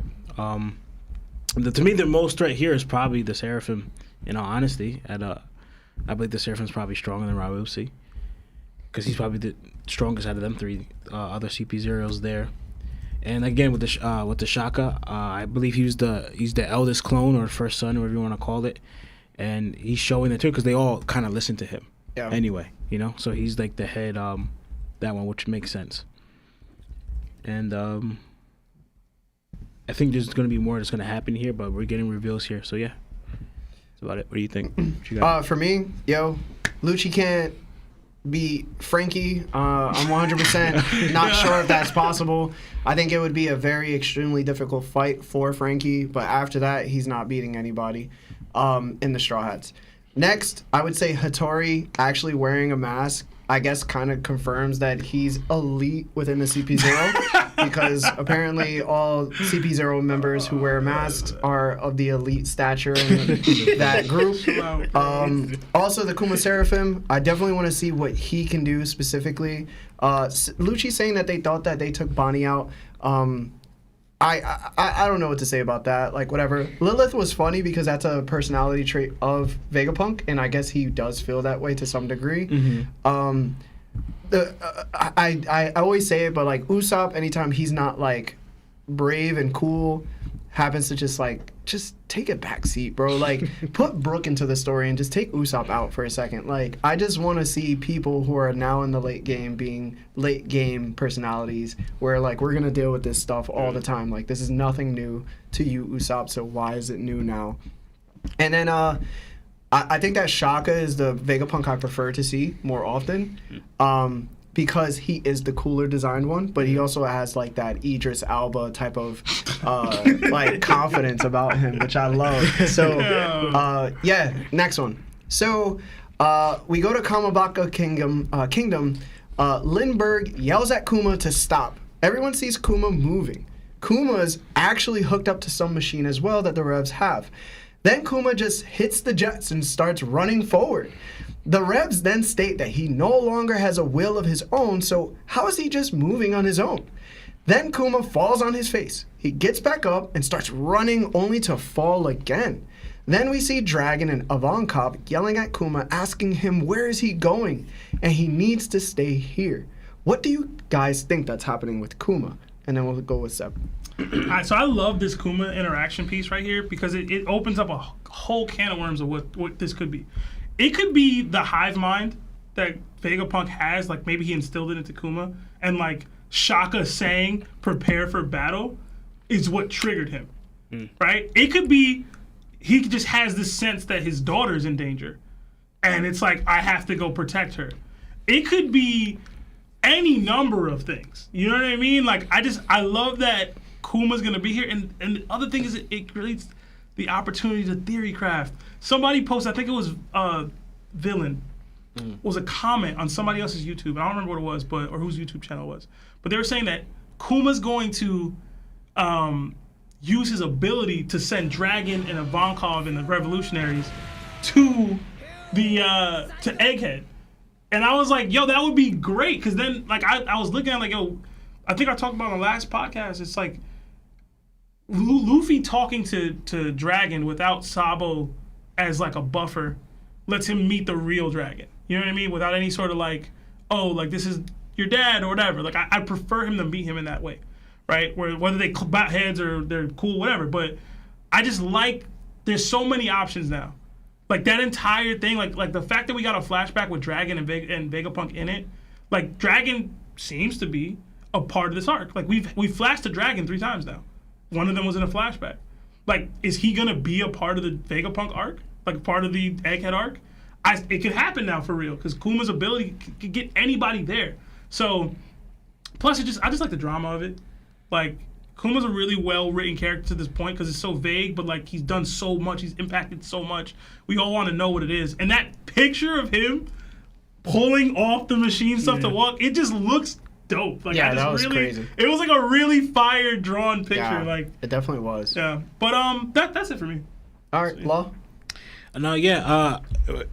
My resonating with everything Sebastian was saying too. But me, I kind of feel a side thought was that I believe Kuma's going to lead them to there. I didn't think of him using his ability to push because I kind of feel like, what if Vegapunk called Kuma? Because I believe Vegapunk knows that Kuma's with Dragon. Like, I'm pretty sure, because right after Dragon spoke to Kuma, said, what have you seen? Later, we see him talking to Vegapunk, to Shaka, right? So I believe it could be like, yo, I'm trying to get Dragon here. And also, I believe Kuma's going to go there in person with him because, like we said, we already saw, like, that's my father with Bonnie, right? That's not what she said. That's what I'm going to say, all right? that's my father, right? But now she's going to see the real Kuma. So I believe the real Kuma, this one, is going to lead Dragon, right? So we're going to have like a reunion. We're going to have Bonnie with her father and Luffy with his father. And then we're going to see how that plays out. So I believe that it could be a warning that, that's what I thought it could be trying to his daughter's in danger. I gotta protect my daughter, right? But also, it could be that. I think it can be both. But I kind of feel like Vegapunk also kind of called Kuma there because I believe, especially this, he put something in Kuma in a way to keep him still there. Like has Kuma. To me, you put a safe house in Kuma in a way, like a safeguard. Safeguard. Well, because to me, if you're a scientist, especially with the world government, and you don't trust them and you think they're going to kill you, you would do that with all your creations. Put a safeguard where they can't hurt you, or that they ultimately obey you. You know, like yes, they have measure of control over it, but you are their creator. You are their master. So I think he has that in Kuma, and he kind of maybe set a signal to Kuma to draw Dragon out over here for help or for whatever reason, you know. So that's what I believe is going on here, and we're gonna see that coming soon. Lionel? I actually told Lawrence when we had the flashback with Vegapunk and Dragon, I started to believe that Dragon's going to Egghead, and that's what like I should have saw it a little before when Vegapunk said to Dragon that I'm going to die soon. I should have got it then, but for some reason when I saw the flashback, I'm like, I could be wrong, but I was evident. Dragon's going to Egghead. Like whatever happens, how Oda does it, I just thought Dragon's going there, and I'm thinking this might lead to it more because I'm thinking of again, in a way, to our knowledge, Kuma was like the first, cyborg or first pacifist we saw, and did we ever think of? Does Vegapunk actually know Kuma? Like how he friends with Dragon? Was he friends with Kuma as well? So the fact that he knows his daughter knows seemingly exactly. So I'm not saying that was his best one, but he clearly out of all his creation, that's mostly a friend you're creating. You know, not the Seraphims. Seraphims are just copies of Shichibukai you probably don't even know. But Kuma is a direct friend. You know his daughter. You probably knew his family. So I'm thinking this pacifist is clearly different than all the other ones. And also just to add to what you're saying real quick, not to cut you off, I'm pretty sure they alluded to that Kuma asked Vegapunk to do this. You know? I'd have to reread. I don't remember. So I believe that there was a certain reason why Kuma wanted it and that he put something in him, but I believe Kuma told Vegapunk volunteered for this. So they were going on their relationship is what I'm saying. Maybe, but that's we don't know because again, for instance, you want to be turned into a cyborg, knowing that you're going to be working with the world government and you're going to be torn from your daughter. That's a heavy decision. It had to be good reasons for Kuma. It was probably to protect her, most likely. Maybe. I can't see any other reason why a father would do that. Yeah. You know. Because if it's not, I'm gonna stop again. But this could go to why Vegapunk has a satellite that's evil. That could be his evil side that worked on Kuma, and just made him a cyborg for a weapon for the world government. Even though Kuma hates the world government, right? We established that earlier, right? But then what Bonnie was saying, how you're so wrapped up in your scientific mind and the way of doing things that you tend to not care, right? That could be the evil scientist in him. I just want to get this done. I want to experiment with this. Where you kind of less care about the casualties. You know, that could be the evil side of him, right? That's a facet we see here, just playing it out. It could be, but the fact that when Vegapunk said to Dragon, "Don't forget the goal," and now Dragon saying to Kuma, "What have you seen?" Clearly, they planted something, so it had to be more than that. But we'll find out. Yeah. All right. Yeah, so interesting. Love seeing the revs. Anytime they're in the chapter, makes the chapter better, no matter what, because it's always super interesting. Need to see way more of them, I think. I would like a full dedicated chapter to just them at some point if we could. But I know that's never going to happen because that's not how Oda works. He likes to multitask between the plots. So I will say this. What I think is happening is something we've seen in chapter 1061. Basically, when we first saw Lilith, she when she was talking about the animals that Vegapunk had transformed with the mechanical operations and programming, she says another failure about the shark, blast it. Why isn't it possible to control the urges of living creatures? I think that's what's happening with Kuma right now. You can't control the urge of Kuma and his being, right? He's not a complete human, but he's also not a complete robot to that degree. And I think that he has urges. Now, I think Sebastian's actual explanation of how he's able to perceive that something's happening on Egghead, which we most likely know it's because what's happening on Egghead, it might be that he sort of has a satellite within himself, but also probably like cloud storage is like Vegapunk put him at a test to where he was like, maybe I could have other humans push out their knowledge to this brain of mine, and that's like the first example of doing it, and he tried it with Kuma. I mean, it could be whatever their deal was, because I'm pretty sure they did make a deal amongst them two. Like, real quick, in the chapter, Vegapunk alludes to like they upload, like daily or whatever to sync their minds up. It's very possible that the sync happened, and Kuma gained the knowledge. Like, Bonnie's there, fight, all like it could. You know what I mean? Like once he gained that, it's like he just goes. Well, in the chapter, Lucci appears with Cp0. Yeah. And he's immediately like going from chill to like, yo, I got to get off this island. Right. Yeah. That's obvious, right? Like that's leading to that example. So, other than that, I don't have anything else to say. Chapter was really good, but we have super chats. We have a couple super chats hitting. I want to get to them real quick. Possibly still take calls. I don't know if we'll have time. Yeah. Because I don't think any of these super chats are really detailed. We got a $5 super chat from our guy Nick Quavo. It just says, "Yo." Thank you. What up? Yo. Thanks. Yo.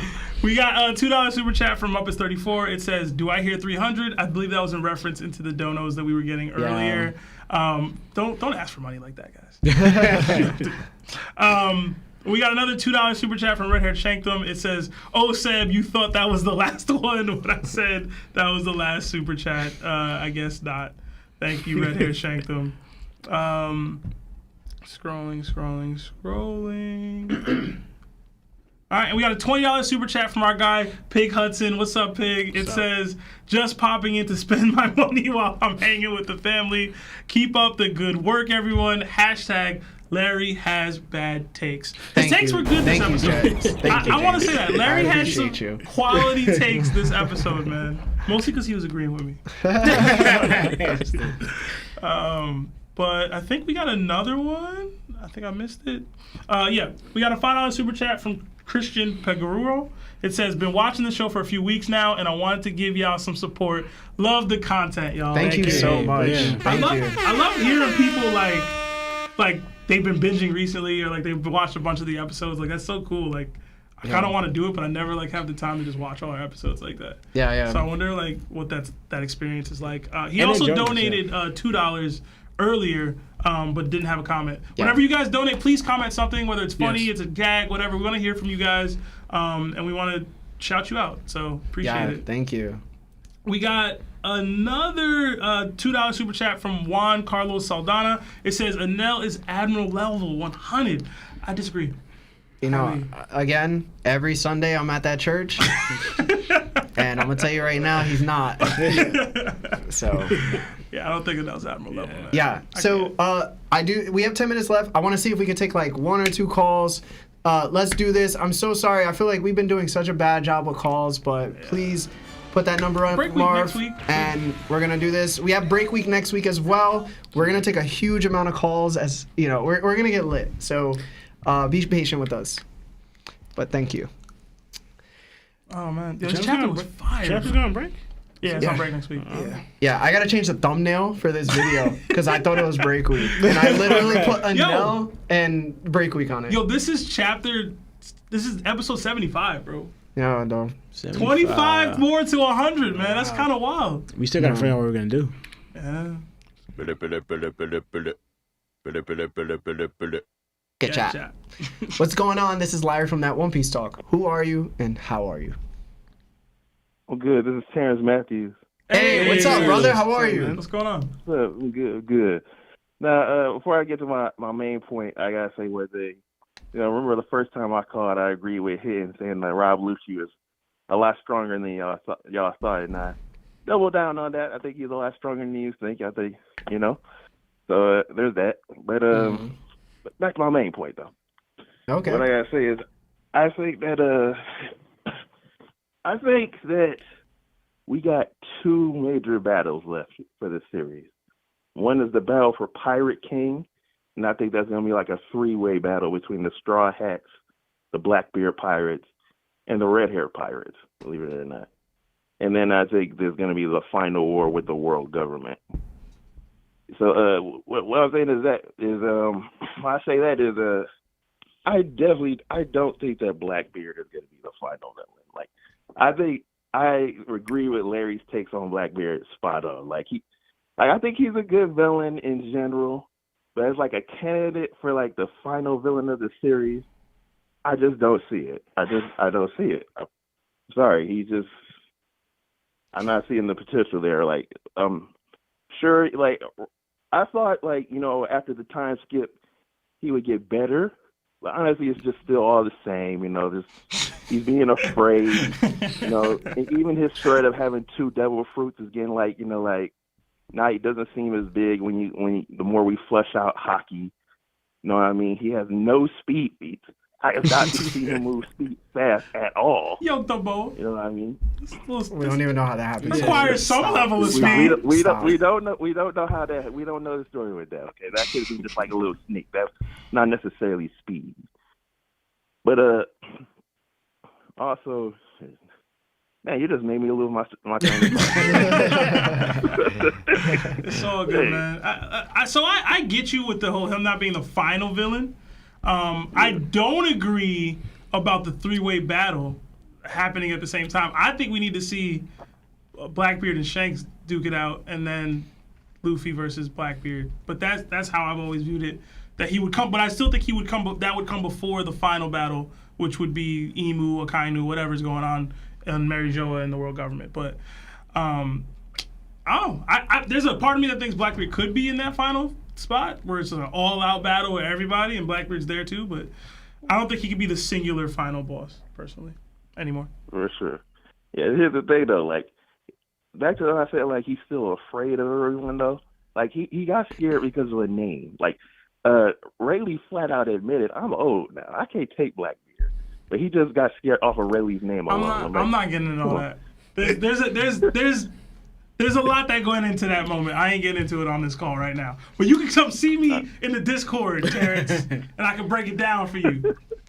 I feel you. Okay, what the rest of y'all think about that? I just want to say I definitely believe I agree with Sebastian, but also I will say I believe we need Luffy versus the Blackbeard Pirates. Like it's going to be crew for crew, but I also believe that we should get a Luffy versus Shanks. I think we kind of need that for the show, and it would add to the show. So I think we're going to get a separate thing. It's not going to be an all-out war. But also, what I'm trying to say is I do not believe Blackbeard's... I agree with you, or I don't believe Blackbeard's going to be the final villain. And if there is going to be a war after Luffy becomes Pirate King, because, again, Luffy mentions that his dream is after he becomes Pirate King, right? The second part of his dream. And I believe that conflicts because me and Larry kind of came to the same conclusion where, like, Luffy's idea, that dream, has to do with the Ancient Kingdom. And that's where... the government resides. Like, you know, they trying to stop that. So I think that's where Im-sama comes in, where Im or whatever, I don't know what he did with Bonnie or the Gorosei pay a factor, where that's going to be the final war. So after Luffy becomes Pirate King, I believe that's where the final war is going to come after that, where Luffy tries to fight for that dream, where Im uses all his power to try to prevent all of that, recognizing, oh, so Luffy's the person that I have to take out most of the entire world, because he has the Sun God Fruit, and he's like Joy Boy, and he has the idea of the Ancient Kingdom that he's so far trying to fight against. So I believe that happens after Luffy becomes Pirate King. Yeah, for sure. So, anyone else? The reason why I say I thought it was a 3-way battle is because, you know, you got... Well, I feel like what would be interesting with that is, like, you have Blackbeard, who has 3 different types of devil fruits. I mean, right now we only know he has a Paramecia and a Logia. But like, a lot of people also theorize he might have like a mythical zone. Let's say that's true. Let's say he has the 3 types of devil fruits. And then you have Shanks, who's a master at 3 different types of hockey. And then you might have Luffy right there, who's like a balance between both. Like advanced at all 3 types of hockey. And he might not have all 3 types of devil fruit, but he has a really strong, powerful devil fruit. That's like Awakening. all 3, yeah. Logia, Parrot, Zoan, and Marisa. Okay. Yeah. That is pretty interesting. Yeah. For sure. Yeah, I mean, listen, I know how I feel about Blackbeard. Oh, hate. The dude is a fraud, 100%. What's crazy too is I think you're gonna. I know I've been holding out this announcement for a little bit, but Tachi ended up finishing my Blackbeard Theory video. Hey. Nice. So I'm gonna Okay. put it on tomorrow for everybody to witness and view before Sebastian's Davies Dark Tournament. Are we doing this tomorrow? Yeah, You didn't talk about that at all. it was every week. I thought. But anyway, It's Wednesday. I don't know about the last fights. Wait, it's Wednesday? Tomorrow's Tuesday. Oh yeah, you're right. So I'm just gonna post a video. But I don't know who's gonna be the final fights. I know that I think that there's 3 arcs left, and within those 3 arcs, we'll probably have 3 big fights. So Yeah. that's my idea. I mean, how Oda did it could be either way, because some people even believe that Shanks might be the final fight. But then again, you have to uncover, all right, Shanks' beef with Blackbeard. Is that going to be settled? So, like, we all believe that it's going to be the world government, but how Oda does it matters how he writes it. It could be either one. I do also believe that Blackbeard's not going to be the final villain, but I also think that Shanks and Blackbeard might fight, but things might not happen, because like even though you think of, or Luffy and Shanks are supposed to meet. But how Oda wrote things, that's not always the case. Like, you want them to meet, but would Luffy actually finally meet Shanks? There's a possibility that Luffy will never meet Shanks. You know, and that's like, you know, there's going to be a bittersweet type of thing because on certain how Oda writes it. Like, so it could be either type of things. Like, that's one of the best interesting things right now. We have 3 major arcs about to happen, or 3 major things that it could go either way. And plus, also with the revolutionaries, they're still a big factor in it. So what's their story with them? You know, so. For sure. Yeah. For sure. But yeah, man, thank you for calling. It was amazing hearing from you, Terrence. Yes, man. yeah, Please try to call back. I know it's hard as hell to get in here sometimes, man, but it was. I appreciate you, brother. Thank you. Yeah. All right, good man. one. All right, have a Thanks for good having one. You too. All right. Marv, I think that's the only call we could take. Yeah, probably. We got 3 minutes, 4 minutes. I mean, can we take another one? Yeah. All right. Yo, Larry, we probably will do DT tomorrow. It's better. Yeah. Hey, what's going on? This is Larry from That One Piece Talk. Who are you and how are you? What's up, guys? It's Ryonosuke. Hey, what's up, Hey, bro? what's How up? are you? Hey, what's going on? I'm good. How are you? I'm all right. good. Chilling with these guys, you know, hanging out. What's up? What's your question? My question is, what other foods do you think Vegapunk has cloned or in stock? Will we see them this arc, and could the Straw Hats potentially eat them, like one of the Straw Hats? So we know that he has senior pinks, right? Like he put that into the Jinbei Seraphim. I think he also instilled it into inanimate objects because that's what the wall when they passed through was doing, which is interesting. Was that swimming or was that phasing? Like it was like No, I think he used the power itself for anybody to use. So you could just phase through the wall like Jinbei was able to phase through the floor. Yeah, but when you do that, it's like you're swimming. Like you like, there's like a liquid that comes out. They were like just walking through it as if it was a hologram. Yeah, but that's I thought that because was light, there's personally. more force in jumping into something than it is walking through something. I mean, he did it with Kizaru's fruit, with the pacifistas. It just, I think, how many does he have stockpiled? All right, so what Vegapunk said, he had 20 years to work on Kaido's lineage factor, right? AKA blood elements. I think that he was experimenting with multiple devil fruits, and this is why, like, the senior punk fruit exists. So, to me, I think, bruh, whatever the government was telling him to experiment with, I think he has a library of stockpiled devil fruits that he has inserted into anything. Because didn't Kobe? I have to go back. I had it before, but Kobe said something that Vegapunk figured or discovered something about Devil Fruits itself. Besides him making, you know, that It was you the could lineage pull- factor. about the Devil Fruits. So Yeah. that's probably reason why he able to manipulate fruits, because he found the data print of the Devil Fruits, that he's able to clone them. That he doesn't even necessarily need to have them present. He can just do it because he has that knowledge. Yeah. I think the question comes down to if Kaido is the template and it took 20 years, can he now mass recreate in the way that he did Kaido's, or did it take like, you know what I mean? Like, does it take that kind of time? Because then you have to scale it for, okay, who was captured for an extended period of time that allowed him to work on the Devil Fruit? Or is it, well, I learned from Kaido and now I can just do it? I think Well, so. that's like- usually how science works. But like, it depends. Well, that's the only It's one like, yo, that I we've created seen- penicillin, now But to the this clap point, ain't nothing. But to this point, that's the only Devil Fruit we've seen that's just straight up duplicated. Like Okay. even with Senior Pink, maybe he duplicated and added it, but like there was something else going on with Jinbei's arm where like or the Seraphim's arm where it like opened up. That didn't happen with Senior Pink. So it's like, well, what is happening? Because that was water though, right inside Jinbei. I think that was supposed to because he was a fishman. I'm just saying. Yeah. I think we need to see that was another more like a water tank. Yeah, I think we need to see another replicated devil fruit. Yeah. But that's me. Yeah. I was gonna mention, but to me, we saw him mimic a little bit Kizaru's. So you should at the very least, all the Marines that have the ability should kind of, I don't think either DNA or whatever, but should have an aspect of furthering that science. You know, so I doubt it's just Kizaru's. It could have been the Aokijis, it could have been the Kainos. You know, that he was working with, and also since he had people in prison, that also links up to how fast he got Senior Pinks. Maybe we could think of all the people who are in prison with their ability. I think the next one we're gonna see is Kuma's ability and something else, and that's gonna be crazy. Just don't kill Dofi, bro. That's literally all I ask. What about you though? Before you go, what about you? Yo, something interesting about Kuma's fruit. So what I was thinking is maybe Kuma, gets onto Egghead, and they replace his, like I put on the Discord. I don't know if you guys saw it, but replace his consciousness that was in the Pacifista, and they put it in the Seraphim that's coming into Egghead. Yeah, that would be crazy. Yeah, that's the one I mentioned. I didn't know it was you, Ryunosuke. I mentioned it a little earlier on the pod, but yeah, that's a super dope idea. You know what else could build off that? Bonnie could probably just make the Seraphim the age that it's supposed to be. He's got a false father.